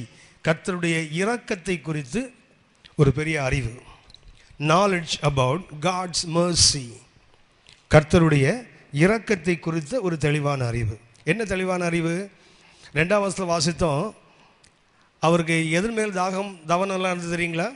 ஆலயத்தின் பிரகாரத்தில். அவருக்கு எங்கே தவனம் வந்தது, எங்கே தாகம் வந்தது, இல்லை எங்கே அவர் கம்பீர சத்தம் விட்டார் என்றால் இது கர்த்தருடைய ஆலயம் என்றால் இதுதான் ப்ராப்பர் டெம்பிள் தான், இது அதனுடைய பிரகாரம். சங்கீதக்காரன் சொல்கிறாரு, என் ஆத்மா எதன் மேல் தாகமாக இருக்குது? பிரகாரத்தின் மேலே, இது மேலே தான் தாகமாக இருக்குது சொல்லிட்டு சொல்கிறாரு, உமது பீடங்கள் அண்டையிலே என்னெல்லாம் இருக்குது? அடைக்கலான் குருவிக்கு வீடு, தகைவிலான் குருவிக்கு தன் குஞ்சை வைக்கிற கூடு எங்கே கிடைத்ததா? உமது பீடங்கள் அண்டையிலே. கர்த்தருக்கு பீடங்கள் என்றால் இங்கே ஒன்று இருக்குது, பலிபீடம். இங்கே இருப்பது பலிபீடம். இங்கே தண்ணி தொட்டி, இங்கே அந்த 7 அகல் கொண்ட குத்து விளக்கு, இங்கே சமூக தப்பத்து மேஜை, இங்கே தூபபீடம். ஒன்று இது, இன்னொன்று அது. என்ன சொல்லுகிறான்? உம்முடைய வீட்டில் எனக்கு எது மேலே ஆசை? பிரகாரத்தின் மேலே. அது கூட போய் பின்னாடி 10ஆம் வசனத்தில் பார்த்தீங்கன்னா, உமது 1000 நாட்களை பார்க்கலும். அப்போ அவனுக்கு கவனம் முழுது எங்கே தான்? மனுஷனுக்கு கவனம் முழுது எங்கே? இங்கே கிடைச்சா போதும். இன்னும் நம்ம பாட்டில் சொன்ன நிறைய பேர் சொல்கிறாங்களே, பல்லவத்தில் ஒரு மூலையில் இடம் கிடைச்சா போதும். பல்லவத்துக்கு போனாலும் புத்தி மாத்திரம் போகாது, ஒரு கொட்டா போடாமல் இருந்தால் சத்தா மூலையை பார்த்து ஒன்று. நமக்கு எங்கே போனாலும் அந்த அந்த ஒரு மாதிரி இந்த தாழ் மனப்பான்னு விட்டு போகவே போகாது. பல்லவத்துக்கு போனதான் போகிறேன், ஏசாத மடியில் உட்காருன்னு சொல்ல. பல்லவத்தில் ஒரு மூலையில் இடம் கிடைச்சா போதுமா? மூலையிலலாம் இல்லை. அவன் என்ன கேட்குறான் பாருங்க, இப்படி ஆலயத்தின் பிரகாரத்தில். அவனுக்கு கவனம் ஃபுல்லாக எங்கே தான் இருக்குது? அந்த அவுட்டர் கோட். ஆனால் அவன் சொல்கிறான், அடைக்கலாங்குருவிக்கு எங்கே? ஒரு பீடங்கள் அண்டையிலே. அடைக்கலாங்குருவிக்கு என்ன? வீடு. தகைவிலான்குருவிக்கு கூடு. அடைக்கலான்குருவி உங்களுக்கு தெரியும், அது என்ன செய்யும்? வீடுகளில் தான் வசிக்கும் பெரும்பாலும். இது என்ன பண்ணுதுங்களா? இது இந்த தகைவிலான்குருவி ஒரு இடத்துல பெர்மனெண்ட்டாக இருக்காது. ஆனால் தான் என்ன பண்ணுறான்? கர்த்தருடைய பீடம், இந்த பீடத்தண்டையில் இந்த பீடத்தண்டை, 2 பீடங்கள் இருக்குதுல. 2 பீடத்தண்டையிலும் அடைக்கலாங்குருவிக்கு என்ன இருக்குது? வீடு. வீடு என்றால் நிரந்தரமாக இருப்பது. கூடு என்பது தற்காலிகமாக இருப்பது. இவன் என்ன பண்ணுறான்? நிரந்தரமாக வர்றவனுக்கும் உன்னுடைய பலிபீட தண்டையில் என்ன இருக்குது? வீடு இருக்குது. அதுபோல் அந்த துதிக்கிற பீடத்தில் என்ன இருக்குது? வீடு இருக்குது. அதாவது இங்கே அர்ப்பணித்தல், இங்கே கர்த்தரை ஆராதித்தல். இந்த 2லேயும் என்ன இருக்குது அவனுக்கு? வீடு. நிரந்தரமான ஒரு அனுபவம். யாருக்கு? அடைக்கலான் குருவிக்கு. தகைவிலான் குருவிக்கு இங்கேயும் சரி அங்கேயும் சரி என்ன இருக்குது? கூடு. அதாவது நிரந்தரமாக உங்கள் வீட்டுக்கு வர்றவனுக்கும் உன்னுடைய இரக்கம் மாறாது. அப்பப்போ வந்து போகிறானே டெம்பரரியாக. தகைவிலான் குருவினும் ஸ்வாலோஸ், ஆங்கிலத்தில் பார்த்தீங்கன்னா ஸ்வாலோஸ். அவங்க ஸ்வாலோஸ் ஒரு இடத்துல நிரந்தரமாக இருக்காது. இன்னும் சொல்ல போனால் காலையில் போனதுக்கு ராத்திரி வராதான். அப்படி தானே போட்டிருக்குது. குருவி என்ன பண்ணுமா? வீட்டில் காலையில் ஒரு கூட்டிலேருந்து போகும், அடுத்தது சாயங்காலம் எங்கே வராது? நம்மளும் நிறைய பேர் இருக்கிறான், வீட்டை விட்டு காலையில் போவான், சாயங்காலம் வீட்டுக்கு வருவான்னு தெரியாது. எந்த சாக்கடையில் விழுந்து கிடக்கிறான்னு யாருக்கு தெரியும்? பறவைகளும் அப்படி தான், மனுஷனும் அப்படி தான் இருக்கிறான். இவன் என்ன சொல்லுகிறான்? இவனுக்கு ஒரு பெரிய அறிவு. மனிதனுக்கு பிரகாரத்தில் இடம் தேடுகிறான். ஆனால் அந்த தேவன் எப்படிப்பட்ட? அடைக்கலான் குருவிகள். அது அடைக்கலமாக வருகிறவருக்கும் அங்கே நிரந்தர வீடு உண்டு. சும்மா அப்பப்போ வந்து தலையை காட்டு போகிறானே, அவனுக்கும் என்ன உண்டு? அவனுக்கு மாத்திரமல்ல, அவன் குஞ்சுகளையும் வைக்கிற கூடு அதற்கு உண்டுமே. அப்படின்னு இந்த செம்மையான வழியில் நடக்கிறவனுக்கு 3வது தன்மை என்னவென்றால், அவங்களுக்கு தேவனுடைய இரக்கத்தை பற்றிய ஒரு சரியான அறிவு. என்ன அறிவுன்னு சொன்னால், எனிபடி கேன் டுவெல். யாரும் தேவனுடைய வீட்டில் என்ன செய்ய முடியும்? வாசம் செய்ய முடியும். தேவன் ஒரு குறிப்பிட்ட இனத்துக்கோ, ஒரு குறிப்பிட்ட ஜனங்களுக்கோ, ஒரு குறிப்பிட்ட தேசத்துக்கோ அல்ல, அவர் எல்லாருக்கும் பொதுவானவர் என்ற ஒரு தேவனுடைய இரக்கம் யாருக்கு? யாருக்கும் கிடைக்கும். எப்படிப்பட்டவனுக்கும் கிடைக்கும். அதுதான் எல்லாருக்கும் தெரியும். யோனாவின் நிகழ்ச்சியில் கதை சொல்கிறார், 1,20,000 பேர் இருக்கிறானே, இவனுக்காக நான் எப்படி பரிதவிக்காமல் இருப்பேன்? யோசித்து பாருங்க. அவங்களாம் கர்த்தரை தேடினவங்களா? கர்த்தரை தேடலை. அது அழிவுக்கு நேராக தானே போகுது. கர்த்தர் ஏன்னு ஒரு யோனாவை அங்கே அனுப்பணும்? வேறு சொல்லப்பட்ட மிகப்பெரிய எழுப்புதல் எதுன்னு சொன்னால் யோனா தான். ஒரு பிரசங்கத்தில் 1,20,000 பேர் ரட்சிக்கப்பட்டிருக்கான் பாருங்க. 1,20,000 பேர் என்ன சொல்கிறார்? கத்து வலது கிடைக்கு வித்தியாசம் தெரியாதவனுக்கு அந்த மனம் இறங்காமல் இருப்பேனா? நமக்கு தெரியும். அப்போஸ்தலர் 2ஆம் அதிகாரத்தில் பரிசுத்தாவியின் உதவியோடு பேதுரு பிரசங்கம் பண்ணுறாரு. 3000 பேர் தான் ரட்சிக்கப்பட்டான். கூட 11 பேர் நிற்கிறாங்க. ஒருமனப்பட்டு நிற்கிற ஒரு சபை இருக்குது. கர்த்தருடைய அபிஷேகம் இருக்குது. ஆவியானவர் செயல்பட ஒரு வித்தியாசமான அனுபவம். ஒரே லாங்குவேஜில் இவர் பேசுகிறாரு. 19 பாஷைகள் அது கேட்டதில்லை. இத்தனை மகத்துவங்களை செய்து 3000 தான். இந்த யோனா பிரசங்கம் பண்ணார் பாருங்க. ஒரே பிரசங்கம். அது கூட என்ன பிரசங்கம் தெரியுங்களா? பாதி பிரசங்கம். இன்னும் 40 நாள் நீங்கள் என்ன செய்வீங்க? அழிஞ்சு போயிடுவீங்க தானே சொன்னார். அது தப்பித்துக்கொள்ள வழி கூட சொல்லலை, அழிஞ்சு போவீங்கன்னு சொன்னார். 1,20,000 பேர் ரட்சிக்கப்பட்டிருக்கான் பாருங்க. ஆவியானவர் துணை கிடையாது, முழு மனதான அர்ப்பணிப்பு கிடையாது. அதை தாண்டி இவ்வளோ பெரிய எழுப்பல் வந்திருக்குதே. காரணம் என்ன தெரியுங்களா? தேவனுடைய இரக்கம். அவருடைய பிரசங்கம் அல்ல, தேவனுடைய இரக்கம். 3ஆம் அதிகாரம் 10ஆம் வசனம் வாசிங்க. யோனா 3:10. யோனா 3ஆம் அதிகாரம் 10ஆம் வசனம்.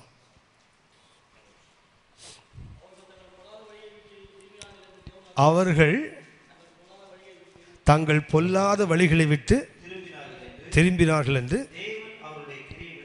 தேவன் அவர்கள் கிரியைகளை பார்த்து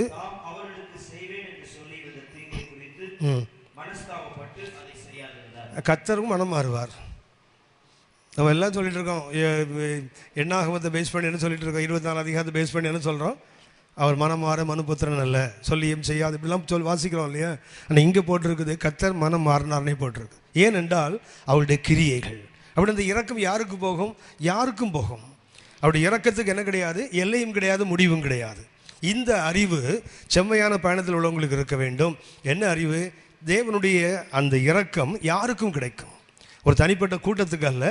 இந்த எண்ணத்தை நீங்களான மாற்றிக்கொண்டால்தான் இந்த யோனாவோட மனநிலைமை விட்டு நாம் வெளியே வர முடியும். யோனாவுக்கு என்ன இருந்தது?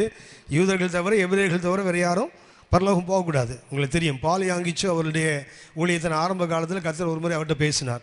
ஜப்பானில் போய் ஜப்பானுக்கு சுவிசேஷத்தை அறிவிக்க வேண்டும். அவர் சொன்னார், வேறு ஆளை பாரியா, ஜப்பானியம் ஒருத்தங்க கூட மோட்சம் வரக்கூடாது, எல்லாரும். ஏன்னா 2ஆம் உலக யுத்தத்தில் அந்த தென்கொரியாவை அந்த அளவுக்கு நாசப்படுத்தினவர்கள். அவர் சொல்லுகிறார், என் தாய்களும் என் தங்கைகளும் தெருக்களிலே சீரழிக்கப்பட்டதை என் கண்ணால் பார்த்துருக்கேன். குழந்தையாக இருந்தபோது நான் எப்படி இவன் ரட்சிக்கப்படணும்னு ஜெபம் பண்ணுவேன். கர்த்தர் சொன்னார், நீ தான் இவனுக்கு சொல்லணும், உன்னை கொண்டு தான் ரட்சிப்பேன். அவர் சொன்னார், அதனால சொல்ல முடியாது. ஜப்பானுக்கு போயிட்டார், ஒரு ஹோட்டலில் போய் தங்கிட்டு ஜெபம் பண்ணுறார், ஆண்டவரே வேறு யாராவது அனுப்புங்க, நான் போக மாட்டேன், இவன் ஒருத்தன் கூட ரட்சிக்கப்படக்கூடாதுன்னு நான் நினைக்கிறேன். கர்த்தர் அவனுக்கு ஒரு தரிசனத்தை கொடுத்தார். ஒரு கை தோன்றி அவருடைய தலைக்குள்ளே போய் அவருடைய இதயத்துக்குள்ளே இருந்து ஒரு மரத்தை வேரோடு பிடுங்குவது போல் ஒன்றை கண்டார். அந்த வேர் பிடுங்கப்பட்ட போது அவர் சொல்லுகிறார், ஒரு பெரிய சமாதானம் எனக்குள்ளே வந்தது. ஜப்பானியர்களை பார்த்த உடனே அவனை நேசிக்கக்கூடிய ஒரு உணர்வு வந்தது. அவனுக்கு நான் சுவிசேஷம் சொன்னேன். இன்றைக்கி ஜப்பானில் ஒரு அசைவு இருக்குமானால் பால் யங்கிச்சோ போன்ற ஆட்களால் செய்யப்பட்ட ஊழியங்கள் தான். ஆனால் முதல்ல அவர் எப்படிப்பட்டவர் தெரியுங்களா? நான் போக மாட்டேன். ஏன்னா நமக்கு என்ன இருக்குது தெரியுங்களா, இவர் ரட்சிக்கப்படணும், இவன் வரக்கூடாது. நமக்கு இன்றைக்கும் பார்த்தீங்கன்னா சில வரைமுறைகள் வச்சுருக்கிறோம். சிலர் முடிவு பண்ணியிருப்போம்ல.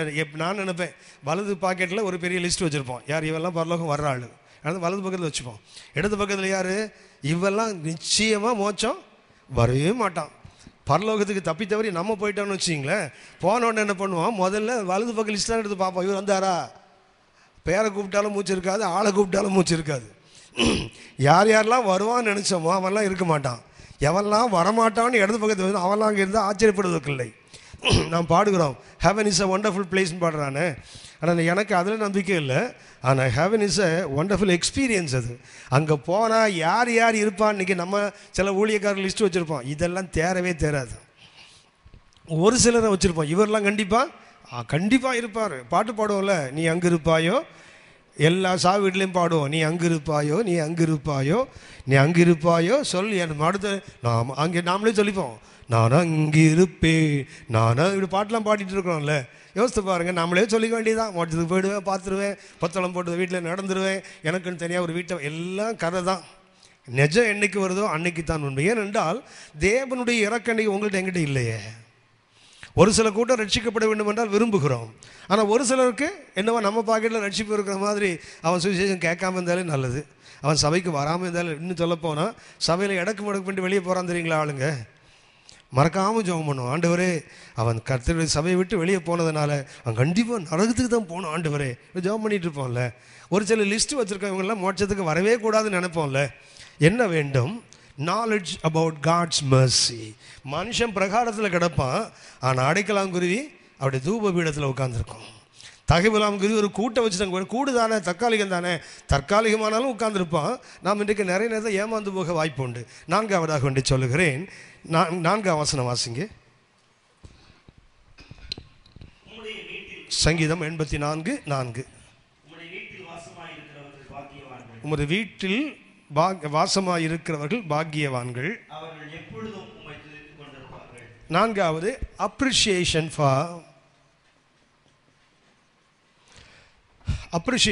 Spiritual practices. ஆவிக்குரிய பயிற்சியை சில செய்கிறாங்களே, அதை பார்க்கும்போது உங்களுக்கு எனக்கு இருக்கணும், அதை பாராட்டுகின்ற மனோபாவம் இருக்க வேண்டும். நாம் செய்யாத ஒரு ஆவிக்குரிய பயிற்சியை இன்னொரு தெய்வ மனுஷன் செய்தால் நமக்கு எரிச்சல் தான் வரும். நமக்கு ஒத்து வராத, உதாரணமாக அமாவாசை ஜபம் நடத்துகிறாங்களே நிறைய பேர், அதை கிரிட்டிசைஸ் பண்ணுறவங்களும் நிறைய பேர் இருக்காங்கல்ல. ஆமாவா? ஒரு பக்கம் அமாவாசை ப்ரேயர் நடத்துகிறான்னா அவன் செய்கிறான்னு நம்ம செய்யணுமா? இவங்களுக்கு ஒரு காரணம் இருக்குது, அதை கிரிட்டிசைஸ் பண்ண அவங்களுக்கும் ஒரு காரணம் இருக்குது. நாம் இன்றைக்கி என்ன கற்றுக்கொள்ளணும்னா, அவங்களுக்கு என்ன கர்த்தர் கொடுத்தாரோ, அவங்களுக்கு கர்த்தர் என்ன மகிமை கொடுத்தாரோ அதை அவங்க செய்யட்டும். நாம் ஏன் போய் அதை கிரிட்டிசைஸ் பண்ணிட்டு உட்காந்துருப்பானே? கிறிஸ்மஸ் கொண்டாடினாலும் ஸ்தோத்திரம், கொண்டாடலைனாலும் ஸ்தோத்திரம். ஏன் நம்ம அவனை கிண்டல் அடிப்பானே? நாம் ஏன் அவனை காயப்படுத்துவானே? நமக்கு இன்றைக்கி என்ன இல்லை தெரியுங்களா? நாம் செய்யாத ஒன்றை இன்னொரு ஆவிக்குரிய பிள்ளைகள் செய்தால், ஒரு சபை நம்ம விரும்பி இருக்க மாட்டோம், நம்ம நினச்சே கூட இருக்க மாட்டோம். இன்னொரு சபை செய்தால் என்ன இருக்கணும்? பாராட்டக்கூடிய மனோபாவம் இருக்கணும்ல. வெரி குட்ரா, இவனுக்கு மாத்திரம் எப்படிரா கத்துற அப்படி தோணணும்ல. மாறா என்ன தெரியுங்களா? அது பிசாசு சொல்லிட்டான், அவனுக்கு அவன் பிசாசுகளை செய்கிறான், அப்படி கிண்டல் பண்ணிட்டு உட்காந்துருக்கோம் இல்லையா? செம்மையான வழியில் நடக்கிறவனுக்கு எது இருக்காது? பிறனுடைய ஆவிக்குரிய பயிற்சிகளை பார்த்து பொறாம வராது. மாற என்ன வேண்டும்? பாராட்டு தோண்டும். அட இப்படி கூட செய்ய முடியுமா கர்த்தருக்கு?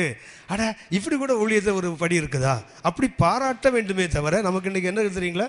அதை காயப்படுத்துகின்ற, ஊனப்படுத்துகின்ற ஆவி நம்மகிட்ட நிறைய பேர்ட்ட இருக்குது. இந்த செம்மையான வழி என்றால் 4வது வழி என்ன? அப்ரிஷியேஷன், பாராட்டு. உங்களுக்கு எனக்கும் தெரியணும், ஒரு சாதாரண ஒரு பாராட்டு வார்த்தை ஒன்றுமில்லாத ஒருவனை கூட உருவாக்கிடும். ஆனால் நம்முடைய அந்த காயப்படுத்துகின்ற வார்த்தைகள் திறமை உள்ள அநேகரை ஊனப்படுத்தி அவனை செயல்படுத்த விடாமல் செய்துவிடும். மிக மிக முக்கியமானது இந்த ஆவிக்குரிய அனுபவம். Appreciation for others spiritual experience. பிறனுடைய ஒரு நாம் செய்யாத ஒன்றை நம்ம புத்தியில் கூட வந்திருக்காது, அவன் ஒன்றை செய்தால் சந்தோஷப்படணுமே. ஆனால் இன்றைக்கு அநேகருக்கு சந்தோஷப்பட தோணலை, வருத்தப்பட தோன்றுகிறது. ஒரு உதாரணத்தை நான் சொல்லுகிறேன். எண்ணாகமம் 11ஆம் அதிகாரம் 26 முதல் 29 வரை வாசிங்க.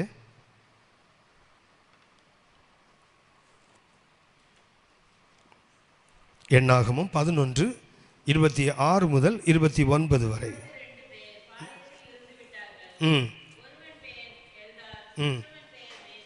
போதுமா? கொஞ்சம் இருங்க. அப்போது என்ன பண்ணிட்டாங்க? 70 பேரை மோசே தெரிந்து கொண்டு, இஸ்ரவேல் மூப்பர்கள் எங்கே வரணும்? கர்த்தருடைய ஆலயத்துக்கு வரணும். மோசே என்ன செய்ய போகிறார்? இவனுக்காக ஜெபித்து இவன் மேலே இருக்கிற ஆவியின் ஒரு பகுதியை அவங்க மேலே வைக்க போகிறாங்க. ஸோ இப்போது 2 பேர் கூடாரத்தில் இருந்துட்டான், வரல. அழைத்தார்கள், வரவில்லை. அவன் அங்கே உட்கார்ந்து விட்டான். கர்த்தருடைய ஆவியானவர் வந்தார். வரும்போது இந்த 68 பேர் மேலே தானே வரணும். ஆனால் யார் மேலேயும் வருகிறது?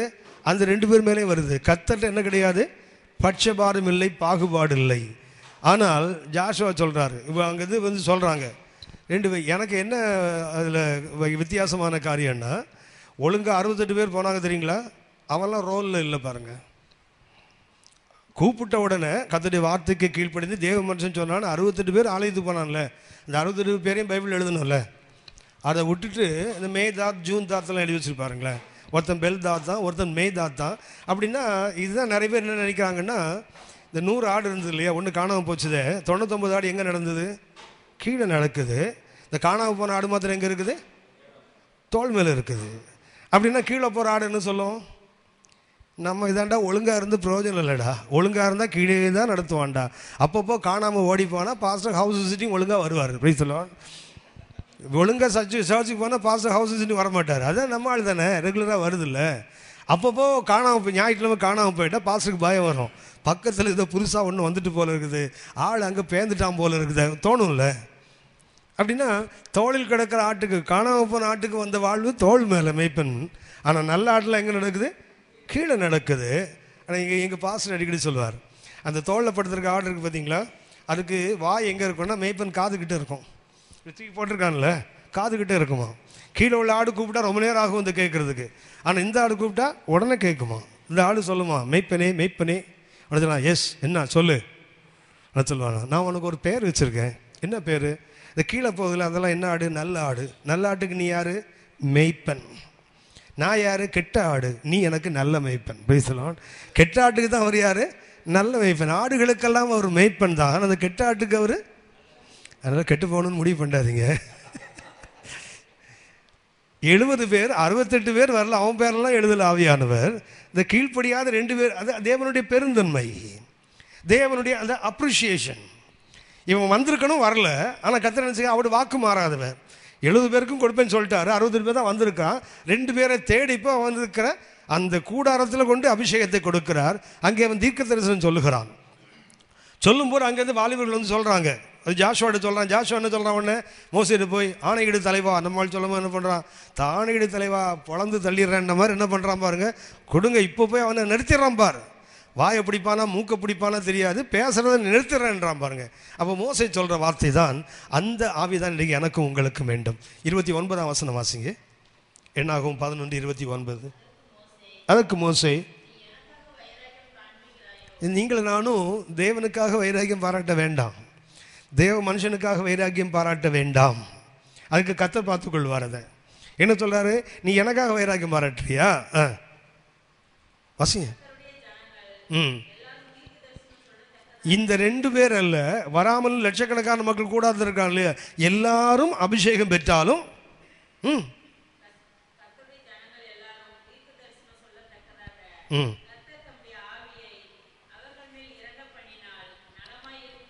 So that is the attitude. That must be the attitude.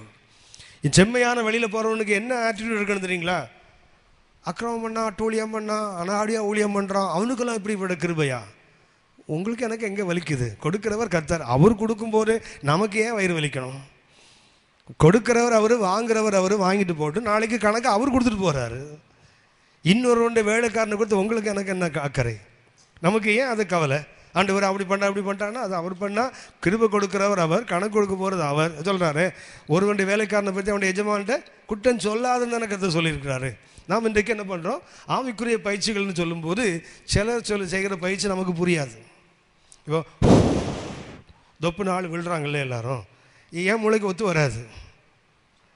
ஏன் ஒத்து வராதுன்னா, உயிர்த்தெழுந்த இயேசு பூட்டப்பட்ட அறைக்குள்ள வந்து ஊதினார்ல, ஒருத்தனும் கீழே விழலை. பேசலாம், இயேசுநாதர் ஊதியே விழலை, நம்மால் ஊதி விழுந்துட்டானா இயேசோட பெரிய ஆளா? அப்படிலாம் நான் பேச ரெடியாக இல்லை. சரி, அது அவங்களுக்கு கிருபை. அப்படி கையை தூக்குனா துபாலும் கீழே விழுறாங்க. அது அவங்களுக்கும் அவருக்கும் உள்ளது. நான் யார் நடுவில்? எனக்கு தெரியாது. எனக்கு தெரியாத நிறைய விஷயம் இருக்குது. எனக்கு தெரியாதுக்குள்ளே மூக்கம் நுழைச்சி நான் ஏன் தண்டிக்கப்பட வேண்டும்? கொடுக்கறது அவர், வாங்குறவங்க அவங்க. அவர் கொடுக்காம இவங்களா எடுத்துகிட்டு ஏதாவது பண்ணினாலும் நாளைக்கு யார் சந்திக்க போகிறது? அவங்க தானே. உங்களுக்கு எனக்கு என்ன வந்தது? நம்ம நினைக்கலாம், ஒருவேளை ஜனங்கள் தப்பி போகிறாங்களே, அவங்கள எச்சரிக்கணுமே, அப்படி தோண்டலாம். எச்சரிப்பது நம்முடைய கடமை தானே தவிர அவங்கள கிரிட்டிசைஸ் பண்ணிட்டு உட்காந்துருக்க நம்முடைய வேலை இல்லை. ஜனங்களுக்கு வசனத்தை சொல்லித்தரலாம். வசனம் இப்படி தான்ப்பா சொல்லுது, வேதம் இப்படி சொல்லுதுன்னு சொல்லாமே தவிர அவர் செய்கிறது இப்படியாக இதை நமக்கு வேலை இல்லை. நமக்கு இன்றைக்கி என்ன இருக்கணும்னு சொன்னால் அப்ரிஷியேட். அவன் என்ன சொல்கிறான் பாருங்கள், ஒரு வீட்டில் வாசமாக இருக்கிறவங்களாம் பாக்கி கொடுத்து வச்சவன்யா, பொறாமல் வரல பாருங்கள் அவனுக்கு. இவன் எங்கே தான் தேடுறான்? பிரகாரத்தில் தேடுறான். அவன் எங்கே இருக்கான்? போது வீட்டிலே வாசமாக இருக்கிறவர்கள். அவன் எங்கே இருக்கிறான்? மறுபடியும் இந்த 4ஆம் வசனம் வாசிங்க. 4ஆம் வசனம் 84. அவன் ஏன்னு சொல்கிறான்? அவன் ஆசீர்வதிக்கப்பட்டவையா. இப்போ நம்ம ஊரில் நம்ம இடங்களில் பார்த்தீங்கன்னா பாஸ்டரோடையே ஒருத்தர் சும்மா சுற்றிட்டே இருக்கான்னு வச்சுங்களேன், சபையில் ஒரு விசுவாசி, மற்ற எல்லாருக்கும் கடுப்பு தான் வரும். இந்த ஆள் என்ன பாஸ்டருக்கு ரொம்ப வேண்டியவன் நடிக்கிறானே இவன், பாஸ்டருக்கு இப்போ தெரியாது பாரு, ஒரு நாள் வேட்டு வைக்க போகிறான் பாரு. நமக்கு கடைசியில் ஒரு நாள் அவன் வேட்டு வைப்பான். அப்போ சொல்லலாம், நான் அப்போவே சொன்னேன்ல, நீ சொன்ன தீர்க்க தரிசனம் தாண்டா அப்படி வந்து வாச்சிட்டு இல்லை, அவன் ஒழுங்காக இருந்திருப்பான். அவன் நீ அவனை பற்றி சொல்லி அவன் அப்படி ஆயிட்டான். அவன் வாயை கொஞ்சம் மூட, அவன் ஒழுங்காக இருந்திருப்பான். சொல்லுவாங்களே, ஒரு ஊருக்கு போகும்போது ஒருத்தன் கேட்டானா, ஊர் எப்படின்னு கேட்டானா. அவன் சொன்னான், அவன் வாய் நல்லா இருந்தால் ஊர் நல்ல ஊர் தான். எல்லா ஊரும் நல்ல ஊர் தான். நம்ம வாய் ஒழுங்காக இல்லாமன்னா ஊர் எப்படி இருக்கும்? அப்படி தான் இருக்கும். வாய் வரிச்சுமா இருந்தால் தானே. எந்த ஊர்லேயும் வாய் வரிச்சு போகலன்னா சண்டை தான் வந்துடும், பிரச்சனை தான் வந்துடும். அடுத்தவர்கள் ஆவிக்குரிய வாழ்க்கையில் சில பயிற்சிகளை செய்யும்போது நமக்கு ஒத்து வராமல் இருக்கலாம். நம்ம புத்தி கெட்டாது, நம்ம கற்றுக்கொண்ட வேதத்துக்கு மாறாக இருக்கலாம். அதை அதை கிரிட்டிசைஸ் பண்ணாமல் மாறாக என்ன பண்ணலாம்? நமக்கு உரிமை இருக்குமானாலும் அவங்கள சரிப்படுத்துறதுக்கு ஏதாவது ஒன்று செய்யலாம். நான் எப்போதுமே யோசிப்பேன், யோனாவதுக்கு போட்டாங்க இல்லையா, அந்த மீன் 3 நாள் வயிற்றுக்குள்ளே வச்சு சுற்றி இருந்து பாருங்களேன். அது ஒரு வேத பண்டிதர் சொல்கிறார், அது சாப்பிட்டு இருந்ததுன்னா இவனு சேர்ந்து ஜீரணம் ஆகிருப்பானா. வெளியேருந்து சாப்பாடு உள்ளே போனான் ஆகுமா, இவன் ஜீரணம் ஆகிடுவானா. அதனால் அது 3 நாள் வாயை மூடிட்டு சுற்றிட்டு இருந்தான் உள்ள. நமக்கு யாராவது தான் விழுந்தான்னு வச்சிங்களேன், அவனை ஜீரணமாகி துப்புற வரைக்கும் தூக்கம் வராது நமக்கு. ஆமாம், வயிற்றுக்குள்ளே போட்டு அவனை 3 நாள் உபவாசம் ஜெபம் பண்ணியாவது அவனை காலி பண்ணிட்டோம்ல. இந்த அப்ரிஷியேஷன் வேண்டும் உங்களுக்கு எனக்கும். வேத வசனத்தின்படி இது சரியான பயிற்சி என்றால் மனம் திறந்து பாராட்டலாமே.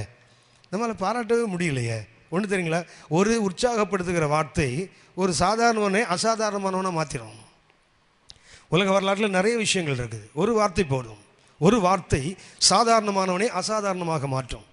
ஒரு முறை ஸ்காட்லாண்டில் உள்ள ஒரு நிகழ்ச்சி நான் படித்தேன்.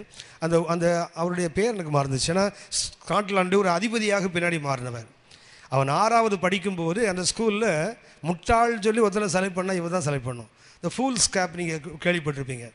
நம்ம பழைய பேப்பர் இப்போ A4 A2லாம் யூஸ் பண்ணுறவன் முன்னாடி அந்த பேப்பர் இருப்பீங்களா, ஃபுல் ஸ்கேப்னு சொல்லுவாங்க. ஃபுல் ஸ்கேப் இல்லை, ஃபூல்ஸ் கேப் அது பேர். அவர் அந்த பேப்பர் அப்படி ரோல் பண்ணிங்கன்னா இந்த பிள்ளைகளுக்கு தலையில் வைக்கிற வந்து இந்த ஃபிஷர்மேன் ஒரு இந்த நேரம் ஒரு தொப்பி வச்சுருக்காங்க, அது மாதிரி அதை ரோல் பண்ணி அப்படி வச்சுருவாங்க.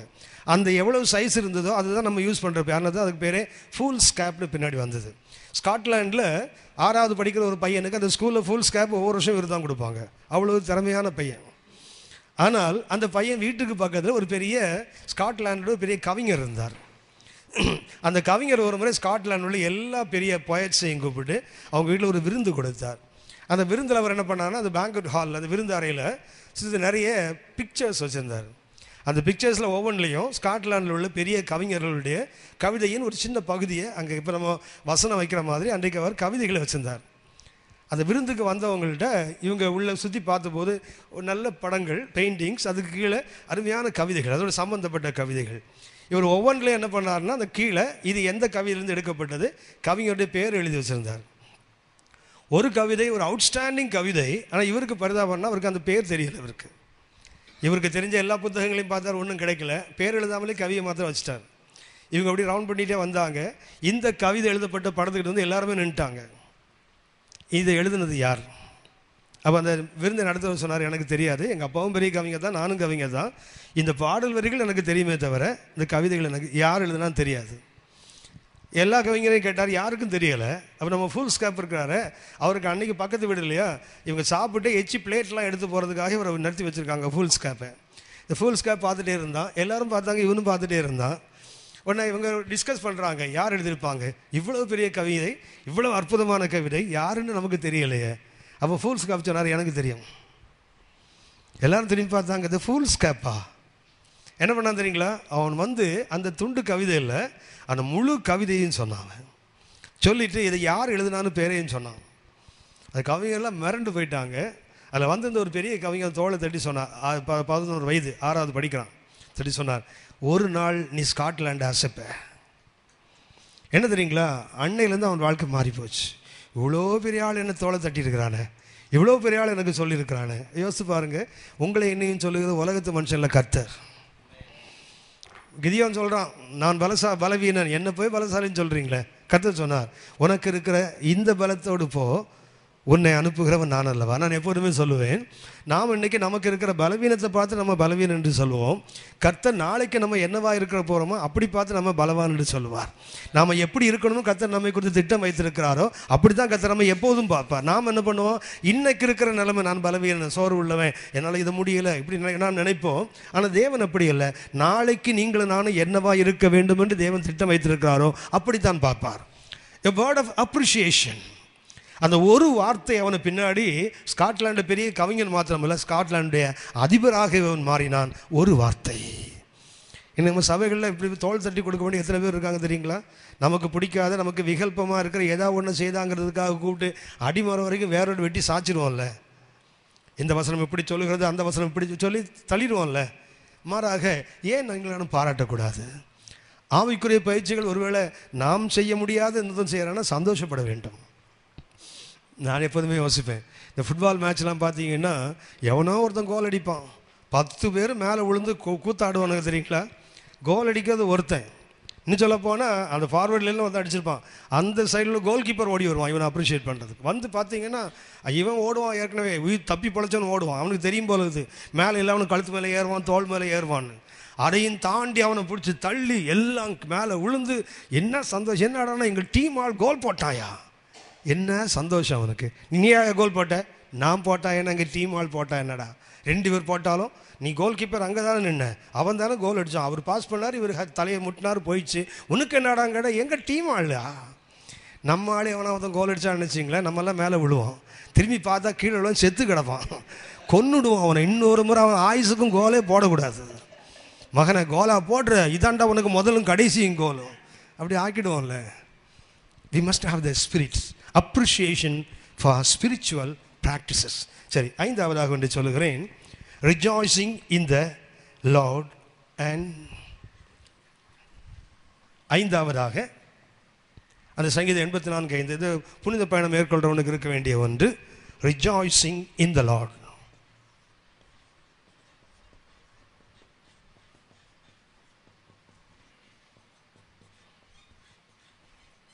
And making right decision.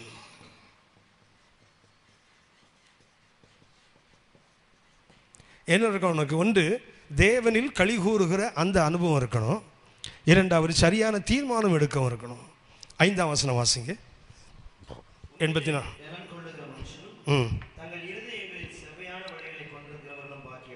அப்படின்னா அவன் என்ன பண்ணுறான்? செவ்வையான வழியை தீர்மானிப்பதற்கு முன்பாக அது அவனுடைய ரைட் டிசிஷன், அவனுடைய சரியான தீர்மானம். ஆனால் அதுக்கு முன்னாடி அவனுக்கு என்ன இருக்குது தெரியுங்களா? ரிஜாய்சிங் இன் த லார்ட். உங்களுக்கு தெரியும் நினைக்கிறேன். 3 வார்த்தைகள் இருக்குது. ஒன்று ஹாப்பினஸ், அடுத்தது ஜாய், மூணாவது ரிஜாய்ஸ். தமிழில் எழுதுனா இதை சந்தோஷம் என்று எழுதணும். இது மகிழ்ச்சி, இது அக்களிப்பு. சந்தோஷத்தின் 3 படிகள். ஒன்று ஹாப்பினஸ். இது எப்போ வரும்? சங்கீதம் 4:7 வாசிக்கிறோம். அவர்களுக்கு திராட்சரசமும் தானியமும் பெருகி இருக்கிற காலத்தின் சந்தோஷத்தை பார்க்கலும் எனக்கு அதிக சந்தோஷத்தை கொடுத்து. இப்போ சந்தோஷம் எப்போ வரும்? பொருள் இருந்தால் வரும். த ஹாப்பினஸ் என்பது என்ன? It depends upon the material. பொருள்கள், ஒரு டிவி வாங்குறாங்க, இல்லை ஒரு கார் வாங்குறாங்க, இல்லை ஒரு பெரிய ஒரு ரெஃப்ரிஜரேட்டர் வாங்குறாங்க, இல்லை ஒரு ஏசி வாங்குறாங்க, கொஞ்ச நேரமாவது சந்தோஷம் இருக்கும். பொருளினால் வருவது என்ன? சந்தோஷம். இது என்ன தெரியுங்களா? பொருள் இருந்தாலும் இல்லாவிட்டாலும் சந்தோஷப்படுவது. அத்திமரம் திருவிடாமல் போனாலும், திராட்சை செடி பலன் கூடாமல் போனாலும், வயலில் தானியம் இல்லாமல் போனாலும், மந்தைகளே கிடைகளே ஆடுகள் மாடுகள் இல்லாமல் போனாலும், இது என்ன? ஜாய்ஸ் என்ற மகிழ்ச்சி என்றால் என்ன? இப்போ 4:7 வாசம் இல்லையா? தானியமும் திராட்சரசமும் பெருகிற காலத்தின் சந்தோஷத்தை பார்க்கலும் அதிக சந்தோஷம் தான் மகிழ்ச்சி. பொருளை வைத்து வருவதில்லை. நான் ரிஜாய்ஸ் என்பது ஒன்லி இன் த லார்ட், கர்த்தருக்குள் மாத்திரமே இருப்பது. நெகேமியா 8ஆம் அதிகாரம் 10ஆம் வாசிப்பு வந்துறீங்களா? கர்த்தருக்குள் மகிழ்ச்சியாக இருப்பதே உங்கள் பலன். இதுதான் இந்த ரிஜாய்ஸிங் என்றால், அக்களிப்பு என்றால் என்ன? Unlimited Joy. இது மெட்டீரியல் ஜாய், இது ஸ்பிரிச்சுவல் ஜாய். இது என்னென்னா ஒன்லி இன் த லார்ட், கர்த்தருக்குள் மாத்திரம். அதாவது இந்த மகிழ்ச்சியாக இருக்கிறது கூட சமயத்தில் காணாமல் போகும்.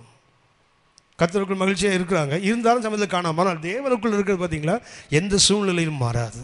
அப்படின்னா இவனுக்கு என்ன இருக்குது? அந்த புனித பயணம் மேற்கொள்கிறவர்கள், செவ்வையான வழியில் செல்கிறவர்களுக்கு ஒரு தன்மை என்னவென்றால், they have rejoice in the Lord. அவனுக்கு என்ன இருக்குது?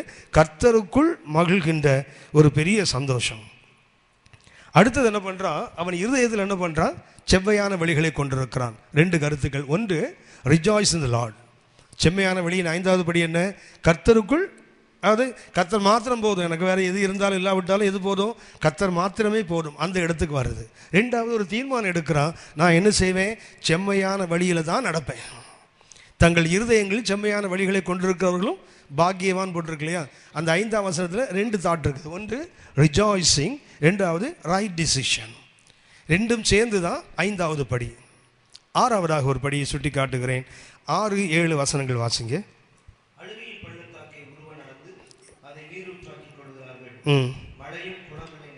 6வது அனுபவம்னா ஃப்ரம் ஸ்ட்ரெங்த் டு ஸ்ட்ரெங்த், பலத்திலிருந்து பலத்துக்கு.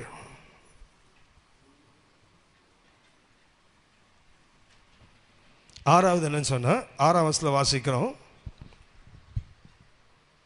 செம்மையான வழியின் 6வது படி ஃப்ரம் ஸ்ட்ரெங்த் டு ஸ்ட்ரெங்த், பலத்திலிருந்து பலத்துக்கு போவது. இந்த பலத்திலிருந்து பலத்துக்கு போக வேண்டுமானால் 6ஆம் வசனத்தில் ஒரு அற்புதமான படி போட்டிருக்குது. நாலேஜ் அபவுட் சஃபரிங், உபத்திரவத்தை பற்றி ஒரு சரியான அறிவு. பலத்தின் மேல் பலன் நீங்கள் நானும் அடைய வேண்டுமானால் என்ன வேணும் தெரியுங்களா? Knowledge about suffering. என்ன சொல்லுகிறார்கள்? அவர்கள் கண்ணீரின் பள்ளத்தாக்கு என்ன பண்ணுறாங்க? உருவ நடந்து. இவர் எங்கே போகிறார்? நம்ம முதல்ல 5 படியை பார்த்தீங்கன்னா ஒரு உன்னதமான ஆவிக்குரிய அனுபவத்தில் இருக்கிறவர். ரிஜாய்சிங் இன் த லார்ட், கர்த்தருக்குள் என்ன பண்ணுறாரு? மகிழ்ச்சியாக இருக்கிறாரு. மாத்திரமல்ல, இவர் என்ன பண்ணுறாரு? சரியான தீர்மானத்தையும் எடுத்தவர் தான். ஆனால் இவருக்கு என்ன வருது? கண்ணீரின் பள்ளத்தாக்கு வருது இல்லை? அப்படின்னா கண்ணீரின் பள்ளத்தாக்கு யாருக்கும் வரும். ஆவிக்குரிய உலகத்தில் என்னன்னு சொன்னால், கண்ணீரின் பள்ளத்தாக்கு யாருக்கு வரலையோ அவங்களாம் ஆசீர்வதிக்கப்பட்டவர்கள். யாருக்கு ஊழியத்தில் பிரச்சனை வரலையோ அவங்கள யார் வெற்றி பெற்ற ஊழியர்கள்னு நாம் கணக்கெடுக்கிறோம். ஆனால் நான் எப்போதுமே சொல்லுவேன், ஒரு கர்த்தருடைய ஊழியக்காரரோ இல்லை ஒரு கர்த்தருடைய பிள்ளையோ அவருடைய ஆவிக்குரிய வாழ்க்கையின் வளர்ச்சியை எதை வச்சு எடை போடணும்னா, அவர்கள் பெற்ற நன்மைகளை வைத்தல்ல, அவங்க சந்திக்கிற சோதனைகள், அந்த சோதனையை அவன் எப்படி சந்திக்கிறான் என்பதை வச்சு தான் அவனுடைய ஆவிக்குரிய வளர்ச்சியை எடை போடணும். இன்றைக்கு நிறைய பேர் நினைக்கிறாங்கன்னா, நான் கர்த்தருக்குள்ள மகிழ்ச்சியாக இருக்கிறேன், என் எதிர்த்து செவ்வையான வழியை கொண்டிருக்கிறேன், எனக்கு என்ன வரக்கூடாது, கண்ணீரின் பள்ளத்தாக்கு வரக்கூடாதுன்னா அவங்களுக்கு சரியான அறிவு இல்லைன்னு அர்த்தம். அவங்களுக்கு இந்த செம்மையான வழியை பற்றி அவங்களுக்கு என்ன இல்லை. இவன் சொன்னேன் 1-5 வரைக்குள்ள அந்த கருத்தை பார்த்தீங்கன்னா மிக உன்னதமான அனுபவங்கள். இத்தனையும் பெற்றவர் வாழ்க்கையில் என்ன வருது? கண்ணீரின் பள்ளத்தாக்கு வருகிறது. உங்களுக்கு தெரியும், இந்த கண்ணீரின் பள்ளத்தாக்கு தெரியுங்களா? அதுக்கு பயன்படுத்துகின்ற எபிரேய வார்த்தை பெக்கா. பெக்கா கண்ணீரின் பள்ளத்தாக்குன்னு போட்டிருக்குது. அதுக்கு பயன்படுத்துகிற வார்த்தை என்ன? பெக்கா. BECCA, பெக்கா. இதுக்கு கிட்ட இன்னொரு பள்ளத்தாக்கு இருக்குது தெரியுங்களா? இது என்ன? கண்ணீரின் பள்ளத்தாக்கு. இதுக்கு எதிரான பள்ளத்தாக்கு என்ன? பெராக்கா. இது பெக்கா, அது என்ன? பெராக்கா. ரொம்ப வித்தியாசம் இல்லை. பெக்காவுக்கும் பெராக்காவுக்கும் ப்ரொனன்சியேஷனை பார்த்தீங்கன்னா கிட்ட தான் இருக்கிறாங்க. ஆனால் இது என்ன? கண்ணீரின் பள்ளத்தாக்கு, இது துதியின் பள்ளத்தாக்கு. கண்ணீரின் பள்ளத்தாக்க துதியின் பள்ளத்தாக்காக மாற்றுவது என்ன தெரியுங்களா? உங்களுடைய கால்கள். அவர்கள் கண்ணீரின் பள்ளத்தாக்கை உருவ நடந்து அதை நீரூட்டா மாற்றிட்டாங்க. அப்போ யோசித்து பாருங்க, கண்ணீரின் பள்ளத்தாக்கு எல்லார் வாழ்க்கையிலும் வருது. ஆனால் நாம் என்ன பண்ணுறோம்? கண்ணீரின் பாதைகள் வந்தோடனே உட்காந்துடுறோம்ல. நான் என்ன பண்ணாதீங்களா? நடக்கலாம். அதை அப்படின்னா கண்ணீரின் பள்ளத்தாக்கை துதியின் பள்ளத்தாக்காக மாற்றுவதற்கு ஒரே ஒரு வழி என்ன? நம்முடைய கால்கள் தான். வேதனைகள் வரும்போது உட்கார்ந்துட மாற என்ன செய்யணும்? நடக்க ஆரம்பிக்கணும். நடக்க ஆரம்பித்தால் என்ன ஆகும் தெரியுங்களா? ரொம்ப அற்புதமான அனுபவம். 6ஆம் வசனம் மறுபடியும் வாசிங்க. அவர்கள் கண்ணீரின் பள்ளத்தாக்கு உருவ நடந்து அதை நீரூற்றுகளாக்கி கொள்ளுகிறார்கள். அப்போ என்ன ஆகுது? அது கண்ணீரின் பள்ளத்தாக்கு இப்போ என்ன ஆகிடுது? கண்ணீர் மேலே இருந்து வருது, நீரூட்டு எங்கே? கீழே இருந்து வருது பாருங்களேன். அப்போ நம்ம கால்களில் தான் நம்ம வாழ்க்கையை நீரூற்று இருக்கிறது. நாம் நடந்தால் கண்ணீரை கண்டு கலங்கி விடாமல் நடந்தால் என்ன ஆகுன்னு சொன்னால், நாம் அந்த கண்ணீரையும் களிப்பான நீரூட்டை மாற்ற முடியும். கர்த்தர் பார்த்துட்டே இருப்பார். அழுகிறான் ஆனால் நடக்கிறானே, நடந்து கண்ணீரின் பள்ளத்தாக்க துதியின் பள்ளத்தாக்க மாற்றுகிறானே. அப்போ நம்ம பங்குக்கு ஏதாவது ஒன்று செய்யணும் இல்லையா? மழையும் குளங்களை நிரப்புன்னு போட்டிருக்கு பாருங்களேன். என்ன பண்ணுறாரு? நாம் அழுகிறோம், அழும்போது நாம் நடக்கிறோம், நடக்கும்போது என்ன ஆகுது? கண்ணீரின் பள்ளத்தாக்கு துதியின் பள்ளத்தாக்காக மாறுகிறது. கர்த்தர் அவர் பங்குக்கு என்ன பண்ணாரு தெரியுங்களா?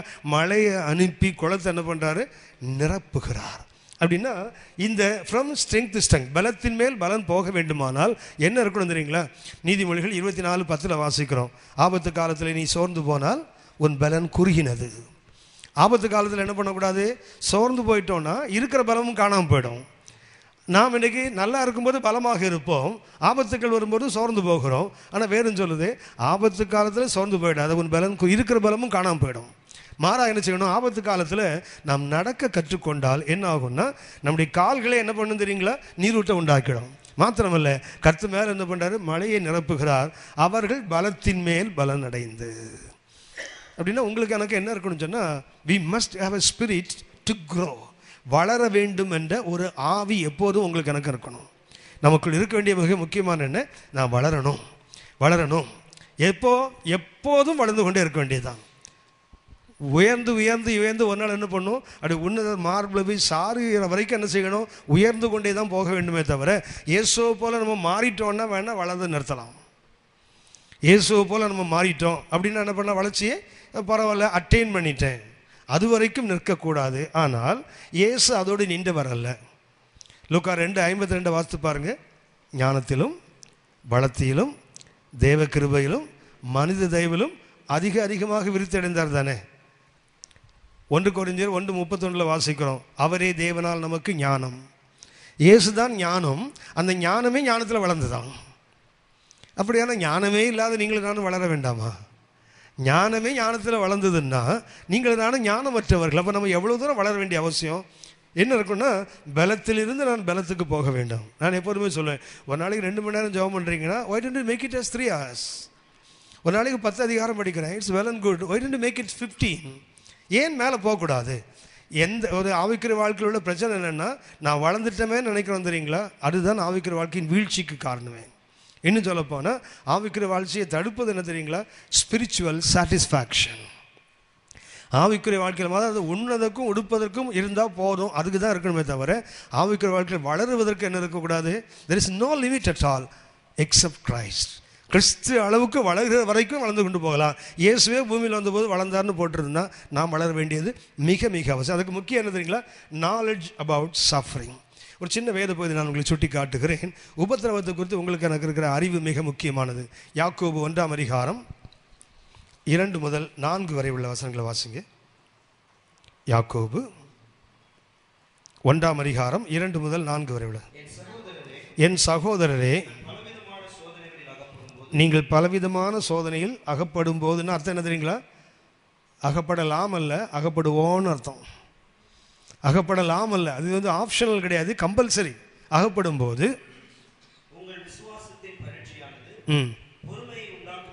நமக்கு வருகிற சோதனைக்கு முதல் காரணம் என்ன தெரியுங்களா? நமக்கு பொறுமையை உண்டாக்குவதற்கு. நிறைய விஷயங்கள் நமக்கு பொறுமை கிடையாது. இந்த பொறுமை இருக்குது தெரியுங்களா? இந்த பொறுமை மிக மிக அவசியமானது ஆவிக்குரிய வாழ்க்கையில். ஆனால் நம்மகிட்ட இல்லாதது என்னென்னா பொறுமை தான். அது ஆசீர்வாதம் வர்றது கூட பொறுமையாக காத்திருக்க மாட்டோம், அதுக்குள்ளே கோபம் வந்துடும் நமக்கு. ஆனால் புரியுற மாதிரி சொல்லணே, சாப்பாட்டுக்கு நம்ம டைனிங் ஹாலில் மேரேஜில் உட்கார வச்சுட்டு இப்போ தான் பிரியாணி ஆகுதுன்னு சொன்னால் அவனை கைமா பண்ணிட மாட்டோம், பிரியாணி போடுறவனை. அந்த பொறுமை சாதாரண விஷயங்கள் கூட நமக்கு பொறுமை இல்லை. ஆனால் அங்கே போட்டிருக்குது இந்த விசுவாசத்தின் பரீட்சை. முதல்ல வருகிற உபத்திரவங்கள் என்ன? It's a test to our faith. நம்முடைய விசுவாசத்துக்கு ஒரு பரீட்சை. அந்த பரீட்சையுடைய முடிவு ரிசல்ட் என்னென்னா பொறுமை. பொறுமை உண்டாக்கும் என்று அறிந்து உபத்திரவத்தை சந்தோஷமாக ஏற்றுக்கொள்கிற மனோபாவம் இருந்தால், தெருவில் நின்னோம் கர்த்தர் ஒரு வீட்டை கொடுத்தாருன்னா ஸ்தோத்திர கூட்டம் நடத்துவோம். வீட்டில் இருந்தோம் கர்த்தர் ஒரு நாள் தெருவுக்கு கொண்டு வந்துட்டார்னா ஸ்தோத்திர கூட்டம் கண்டிப்பாக நடத்த மாட்டோம், ஆத்திர கூட்டம் வேணால் நடத்துவோம் இல்லையா? ஸ்தோத்திர கூட்டம் எப்போ வரணும்? கிடைக்கும் போது ஸ்தோத்திரம் பண்ணுறோம் இல்லையா? இழக்கும் போது அதுதான் அவர் சொல்கிறார். என்ன பண்ணுமா? இந்த சோதனையை எப்படி எடுத்துக்கொள்ளணும்? இதை மிகுந்த பொறுமையோடு விசுவாசத்துக்கு பரீட்சை என்று நான் சந்தோஷமாக எடுத்துக்கொள்ளணுமா? அடுத்து வாசிங்க. இந்த உபத்திரவத்தின் நோக்கமே அதுதான். நீங்கள் நானும் ஒன்றிலும் குறைவில்லாதவர்களாக இருப்பதற்கு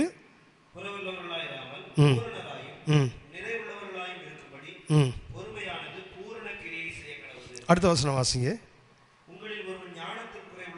நான் எப்போதுமே சொல்லுவேன், இந்த பிப்ரவரி வந்துட்டால் இந்த வசனத்துக்கு கிராக்கி அதிகமாகிடும். இந்த பரீட்சைக்கு ஜெபம் பண்ண வேலை தான் ஜெபம் பண்ண. உங்களில் ஒரு ஞானம் என்னென்ன? கெமிஸ்ட்ரி ஞானமா இல்லை ஃபிசிக்ஸ் ஞானமா? அது உபத்திரவத்தை குறித்த ஞானம் ஒருவனுக்கு குறைவாக இருந்தால் சம்பூர்ணமாய் கொடுக்கிறவரும் ஒருவரும் கடிந்து கொள்ளாமல் கொடுக்கிறவர்கிட்ட அவற்றை கேட்கணும், அவர் சம்பூர்ணமாக கொடுப்பார்னு போட்டிருக்கு. அப்படியானால் உபத்திரவத்தை குறித்த ஒரு அறிவு உங்களுக்கு எனக்கு இல்லாவிட்டால் நீங்கள் நானும் செம்மையான வழியில் போக முடியாது. சரி, 7வதாக வேண்டி சொல்லுகிறேன். 7ஆம் வசனம் வாசிங்க.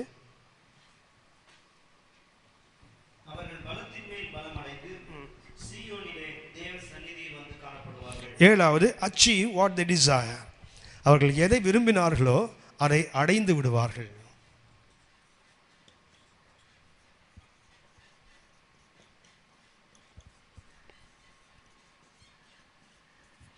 அவர்கள் எதை விரும்புகிறார்களோ அதை கண்டிப்பாக என்ன செய்வாங்க? they will achieve it. நிச்சயமாக அவர்கள் கண்டுகொள்ள முடியும். ஏன்னா அவங்கள்ட்ட என்ன இருக்குது தெரியுங்களா? கண்ணீரின் பள்ளத்தாக்கு வந்தது, ஆனால் என்ன பண்ணுறான்? உருவ நடக்கிறார்கள். அந்த கண்ணீரின் பள்ளத்தாக்கை நீரூட்டை மாற்றிக்கொள்கிறான். கர்த்தருடைய மழையும் குளத்தை நிரப்புகிறது. மாத்திரமல்ல, பலத்தின் மேல் பலன் அடைகிறார்கள். பலத்தின் மேல் பலன் அடைந்தால் எங்கே வந்து தான் காணப்படுவான்? எங்கே புறப்பட்டால் 5ஆம் வசனத்தில் வாசித்தோம், தங்கள் இருதயங்களில் செவ்வையான வழிகளை கொண்டிருக்கிறவன். அது நினைத்தார்கள், அது என்ன பண்ணுறான்? முடிக்கிறான். பாருங்களேன், அச்சீவ். அவர்கள் தொடங்கினார்கள், என்ன பண்ணுறாங்க? அதை முடித்தார்கள். இது நீங்கள் நானும் விரும்புவதை அடைய வேண்டுமானால் என்ன தேவை தெரியுங்களா? விடாமுயற்சி, ஸ்டெட்ஃபாஸ்ட்னஸ். இதற்கு தேவை என்ன?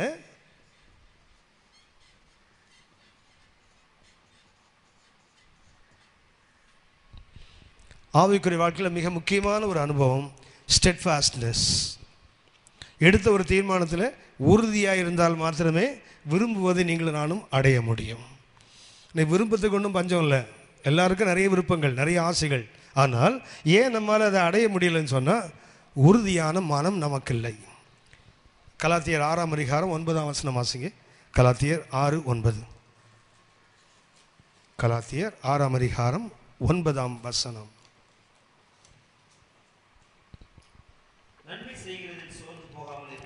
நன்மை செய்கிறதில் சோர்ந்து போகாமல் இருப்போமாக.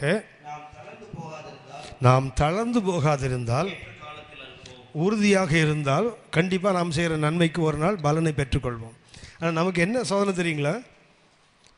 சபையிலையோ இல்லை ஊழியங்கள் இங்கே சந்திக்கிற யாரோ ஒரு குடும்பம் பிள்ளைங்களை படிக்க வைக்க முடியல, இல்லை குறைவான ஒரு நிலையில் இருக்காங்க. நமக்கு தோணும் அவங்களுக்கு ஏதாவது உதவி செய்யணும்.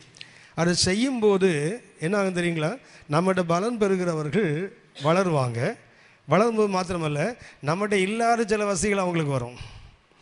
அப்போ என்ன தோணும்? உதாரணமாக சொல்கிறேனே, நான் பாரு வெள்ளை சட்டை போட்டிருக்கிறேன், ஒரு கருப்பு பேண்ட் போட்டிருக்கேன், இல்லை வெள்ளை பேண்ட் போட்டிருக்கேன், இதை மாற்றுறதுக்கு எனக்கு வழி இல்லை யார் ஒரு ஊழியக்காரனுக்கு. ஆனால் அந்த ஊழியக்காரன் உதவி செய்கிறான் தெரியுங்களா?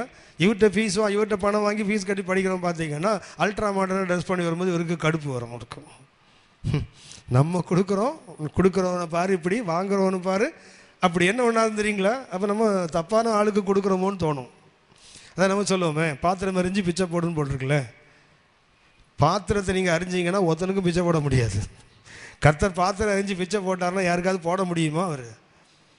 அவருடைய இறக்கம் அதை கொடுக்கறதே தவிர நம்முடைய தகுதியெல்லாம் பார்த்தாரு, நம்முடைய திறமையை பார்த்தாருன்னா கொடுக்க முடியாது. அவருடைய தகுதி என்ன, அவருடைய இறக்கம் என்ன பண்ணுதுன்னா அதை கொடுக்கறது. நாம் என்ன பண்ணுறோம்? ஒருத்தனுக்கு நன்மை செய்கிறோம், அந்த நன்மையை ஒருத்தன் சரியாக பயன்படுத்தலை, தப்பாக பயன்படுத்துகிறான்னு வச்சுங்களேன். அடுத்தது என்ன தோணும்? உதாரணம் ஒன்று சொல்லுகிறேன். ஒரு முறை ஒரு ஊழியருக்கு அவருடைய பிள்ளைகள் 5 பேர் படிக்கிறாங்க. இந்த 5 பேருக்கும் நான் சொன்னேன், உங்களுக்கு நோட்டு புக்கெல்லாம் நான் வாங்கி தரேன் அப்படின்னு. ஒன்று அவர் என்ன பண்ணார்னா, சரியா வாங்கி கொடுங்கன்னு சொல்லி ஒரு லிஸ்ட்டு கொண்டு வந்தார். நம்பவே மாட்டீங்க, +2 படிக்கிற பிள்ளைக்கு 192 அந்த பேஜ் இருக்குது பார்த்தீங்களா, லாங், அந்த பெரிய புக்கு 42 புக்கு வேணும்னு கேட்டார். உங்களுக்கு தெரியும்னு நினைக்கிறேன், 6 அல்லது 7 போதும். அது என்ன, ரெக்கார்ட் புக்கெல்லாம் ஸ்கூல்லேயே கொடுத்துருவாங்க. இந்த 1 சைடு பிளேன் இருக்குது பார்த்தீங்களா, அது ஸ்கூல்லேயே எல்லாருக்குமே கொடுப்பாங்க. இது அதிகபட்சம் 6 இல்லை 2 தடவை யூஸ் பண்ணால் 14 தான் வரும். இது 42. அதுக்கடுத்தது 10th படிக்கிற பிள்ளைக்கு 38 புக்கு. 38 புக்குன்னா நிச்சயமாக ஒரு ஆளெல்லாம் 42 புக்கு ஒன்றா தூக்க முடியாது, கஷ்டம். சில ஆயிரங்கள் வந்தது அந்த புக்கு. அதை வாங்கிட்டு வச்சா அவருடைய வண்டியில் அதை கட்ட முடியாது, வண்டி சாஞ்சிரும். ஒரு தனியாக ஒரு ஆட்டோவை வாங்கி அந்த ஆட்டோவில் அவ்வளோ புக்கை ஏற்றி அவர் வீடு போய் சேர்க்கறதுக்கு 600 ரூபா ஆட்டோவுக்கு வேறு கொடுத்து அனுப்புனேன். வீட்டுக்கு வந்தோன்னு ஒரு முடிவு பண்ணேன், இனிமேல் இந்த ஏமாளி மாதிரி என்ன பண்ணக்கூடாது, இப்படி கொடுக்கக்கூடாது, பார்த்து தான் கொடுக்கணும். அப்போ கர்த்தர் பேசினார், உன்னை பார்த்தாடா நான் போட்டேன். என்ன தோணுன்னா, நம்மளை யாராவது ஏமாத்தாங்கன்னு வச்சிங்களேன், நமக்கு என்ன தோணுன்னா, அடுத்த முறை எல்லாரையும் சந்தேகத்தோடு பார்க்க தோணும். இவங்களை இப்படி தான் ஏமாற்றுவாங்களோ. ஒருத்தர் ஏமாத்தினா நான் அப்புறம் கர்த்தர் பேசினார் என்கிட்ட, அவன் ஏன் ஊழியக்காரன், எனக்கும் அவனுக்கும் கணக்கு, உனக்கு என்ன கணக்கு? நீ என்ன உங்கள் தாத்தா வீட்டிலேருந்து கொண்டு வந்த காசா? காணிக்க வந்த காசு தானே, நான் கொடுத்த காசு தானே, இதில் தானே வாங்கி கொடுத்தேன், உனக்கு அதில் என்னடா பெருமை, உனக்கு அதில் என்ன கோபம்? உனக்கு கர்த்தர் பேசும்போது நான் அப்படியே ஆஃப் ஆகிட்டேன். ஆனாலும் பார்த்தீங்கன்னா நெக்ஸ்ட் இயருக்கு யாராவது கேட்டாங்கன்னா எவ்வளவு நோட்டு வேணும், எவ்வளோ புக் வேணும் கேட்டு அந்த புத்தி வருது உள்ள. நம்ம என்ன பண்ணுவோன்னா, அதான் அந்த கலாச்சார 6-9 படிக்கும் போல எனக்கு தான் தோணும், நன்மை செய்யல சோர்ந்து போயிடக்கூடாது. ஏன்னா நாம் உறுதியாக இருந்தால் அதனுடைய பலனை நாம் ஒரு நாள் அறுப்போம். அவங்களோட தப்பாக செய்துட்டு போட்டோம், அது அவங்களுக்கும் கற்றுருக்கும், நமக்கு இல்லையே. எபிரேயர் 10ஆம் அதிகாரம் 35, 36 வசனங்களை வாசிங்க. எபிரேயர் 10, 35, 36.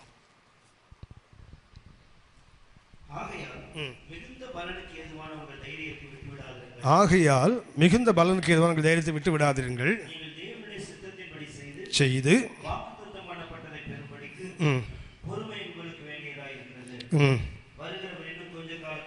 வருவார் பண்ணார்.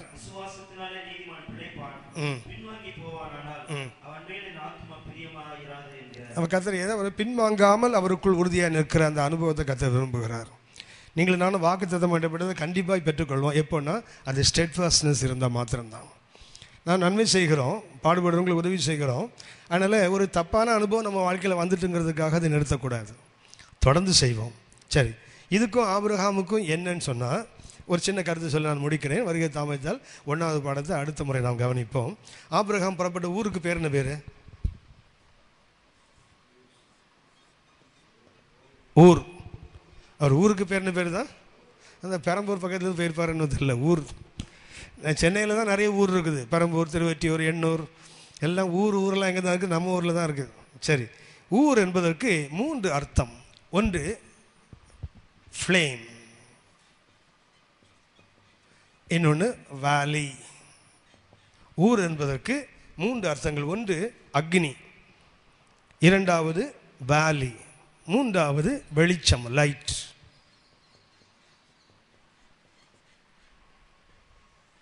இந்த மூணையும் சேர்த்து பார்த்தீங்கன்னா நரகத்தோடு ஒப்பிடக்கூடிய ஒரு வார்த்தை. அக்னி இருக்குது, பள்ளத்தாக்கு இருக்குது, வெளிச்சம் இருக்குது. அக்னியின் வெளிச்சம், இந்த மூணையும் சேர்த்து அப்போ ஆபிரகாம் இருந்த ஊர், அந்த ஊருடைய பேர் கர்த்தம் என்ன? அது அழிவுக்கு நேரான அனுபவம். நம்ம எல்லாருக்கும் தெரிந்த ஒரு வசனம். உபாகமம் 26ஆம் அதிகாரம் 5ஆம் வசனம் கொஞ்சம் வாசிங்க. உபாகமம் 20. அப்பொழுது என்றால் காணிக்கைகளை கொண்டு வந்து கர்த்தருக்கு படைக்கும் போது அவன் சொல்ல வேண்டியது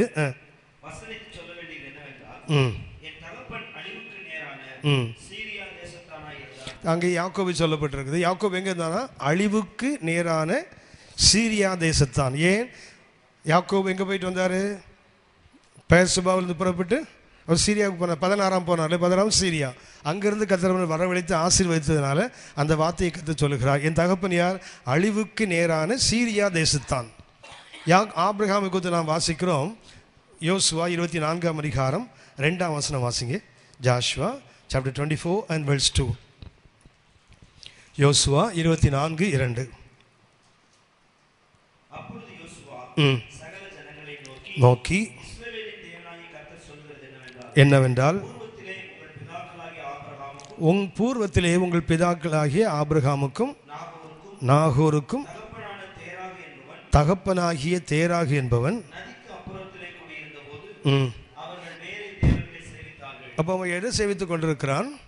வேறு தேவர்கள். அப்படின்னா அவன் ஊருக்கு பேர் சரிதான்.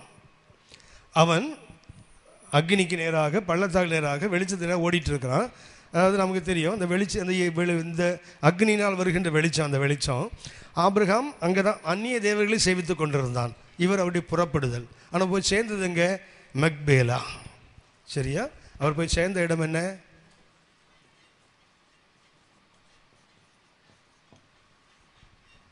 அவர் போய் சேர்ந்த ஊர் அதாவது அவருடைய 15ஆம் பயணம் எங்கே முடியுதுன்னு சொன்னால் மெக்பேலா குகையில் தான் முடியும். அவர் மரித்தவரை கொண்டு போய் அடக்கம் பண்ணுவாங்க. அங்கே புறப்பட்டது ஊர், அதாவது அழிவுக்கு நேராக இருந்து புறப்பட்டு எங்கே போய் சேர்ந்தார்? மெக்பேலா என்றால் டபுள் கேவ் என்ற அர்த்தம்.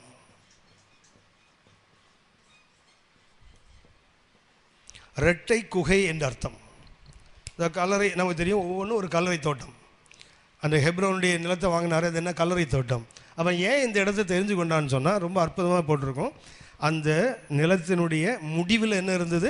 ஒரு குகை இருந்தது, இந்த மெக்பேலா. அது எதுக்கு? சாராளை அடக்கம் பண்ணுவதற்கு வாங்கின இடம். வாங்கும்போது ஏன் இந்த மெக்பேலாவை தெரிந்து கொண்டான்? அங்கே ஒரு குகை இல்லை, இரட்டை குகை, டபுள் கேவ். டபுள் கேவ் என்றால் உங்களுக்கு தெரியும், ஆபிரகாமுக்கு 2 சந்ததி. ஒரு சந்ததி நட்சத்திரம், இன்னொரு சந்ததி கடற்கரை மணல்.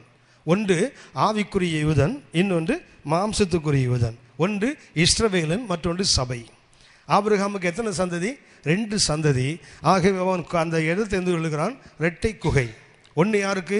யூதனுக்கு, இன்னொன்று சபைக்கு. ஒன்று மாம்ச பிறப்புகளுக்கு, ஒன்று ஆவிக்குரிய இஸ்ரவேலனுக்கு. அவன் தெரிந்து கொள்ளும் போதே 2 குகை இருக்கிற இடத்தை தெரிந்து கொள்ளுகிறான். அப்படின்னா அவனுக்கு மகிமை நம்பிக்கை. கல்லறை என்றால் என்ன? மகிமை நம்பிக்கை. மகிமை நம்பிக்கை காரணம் என்ன? அவனுக்கு இந்த 2 சந்ததியும் கர்த்தருடைய சமூகத்தில் ஒரு நாள் வருவானுங்கிற தரிசனத்தோடு அந்த கல்லறையை வாங்குகிறான். எனக்கு என்ன ஆச்சரியம்னா, கானான் தேசம் முழுவதும் அவனுக்கு தான் சொந்தம். கர்த்தர் அவனுக்கு வாக்குத்தத்தம், உனக்கு உன் சந்ததிக்கும் ஆணையிட்டு கொடுத்துருக்கிறேன். அதில் போய் கல்லறை குகை வாங்கியிருக்கான் பாருங்களேன். வாக்குத்தத்தம் பண்ணப்பட்ட பூமியில் காசு கொடுத்து வாங்கின இடம் இந்த மெக்பேலா. அப்படின்னா அவனுக்கு அந்த மகிமை நம்பிக்கையில் எவ்வளோ பெரிய ஆசீர்வாதம், சந்தோஷம் பாருங்களேன். யோசேப்பு பார்வோனுக்கு அப்பா தானே, பார்வோனுக்கு ஆண்டவன் தானே. பார்வோனுக்கு பிரமிட் கட்டுறவனுங்க யோசேப்பு செத்தா கட்டியிருக்க மாட்டானுங்க. பார்வோனுக்கே கட்டுகிறவன் அப்பாவுக்கு கட்டுவானா மாட்டானா? அவன் கடவுளுக்கு கட்டுவானா மாட்டானா? ஆனால் அவன் இந்த மெக்பேலா கொண்டு போக சொல்கிறான் பாருங்க. ஏன்? அவனுக்கு ஒரு மகிமை நம்பிக்கை, உயிர்த்தெழுதல் நம்பிக்கை. ஒரு நாள் வரும், பரிசுத்தனை அடிக்கடி சந்தோஷமாக இருக்கும். இவன் ஒருவேளை எகிப்தில் அடக்கம் பண்ணியிருந்தா, இயேசு மரித்து உயிர்த்தெழுந்தார் இல்லையா? எழுந்தவன் என்னாச்சுது? கண்மலைகள் பிளந்தது, கல்லறைகள் திறந்தது, பரிசுத்தவான்கள் உடல்கள் உயிர்த்தெழுந்தார்கள். அவர் உயிர்த்தெழுந்து வர்றதுக்கு உள்ளே உட்காந்து அப்புறம் பரிசுத்த நகரத்தில் காணப்பட்டாங்க. தெரியுங்களா? யோசேப்பை எகிப்தில் அடக்கம் பண்ணியிருந்தானா மனுஷன் அங்கேயே உள்ள கல்லறைக்குள்ளே தான் வந்திருப்பான், வெளியே வந்திருக்க மாட்டான். அதனால தான் என்ன பண்ணுறான்? அந்த குகையில் என்ன அடக்கம் பண்ணணும், என் எலும்புகளை ஆகிலும் கொண்டு போய் என்ன பண்ணு, அடக்கம் பண்ணுன்னு சொன்னான். அவனுக்கு என்ன நம்பிக்கை இருக்குன்னா, ஒரு நாள் பரிசுத்தவான்கள் உயிர்த்தெழுதல் வரும்போது பரிசுத்த நகரத்தில் தான் அது நடக்க போகுது. அப்போ நான் எங்கே இருக்கணும்? எத்தனை நூற்றாண்டுகளுக்கு முன்னாடி அவனுக்கு ஒரு தரிசனம் பாருங்களேன். எத்தனை 2000 ஆண்டு ஆபிரகாம் அப்படின்னா ஒரு 1700 1800 ஆண்டுகளில் இருந்திருப்பான். கிறிஸ்துவுக்கு முன்னாடி அவனுக்கு அந்த மகிமையை நம்பிக்கை இருக்குது. ஒரு நாள் என்னாகும்? இயேசு உயிர்த்தெழுதும் போது பரிசுத்தவான்கள் உயிரோடு எழுந்திருப்பாங்க.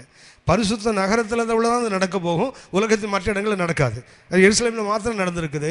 அப்போ இவன் எங்கே இருக்கணும்னு விரும்புகிறான் தெரியுங்களா? அந்த கானானுக்குள்ளே இருக்க விரும்புகிறான். இந்த மக்பீல் ஆபிரகாமுடைய குகையில் அவன் இருக்கணும்னு விரும்புகிறான் பாருங்களேன். ஒரு அரசனுடைய பிரமிட் அவனுக்கு வேண்டாம். அவனுக்கு என்ன வேண்டும்? உயிர்த்தெழுதலில் நம்பிக்கை இல்லை. அதுக்கு வழிவகுத்தவன் யாருன்னா அந்த ஆபிரகாம். அப்படின்னா அவன் புறப்பட்டது அழிவிலிருந்து, வந்து சேர்ந்தது என்ன? மகிமையின் நம்பிக்கையில். அப்படின்னா அவன் புறப்பட்டான், அவன் போய் சேர்ந்தான். நாமும் கூட போக கர்த்தர் நமக்கு கிருபை தருவார்.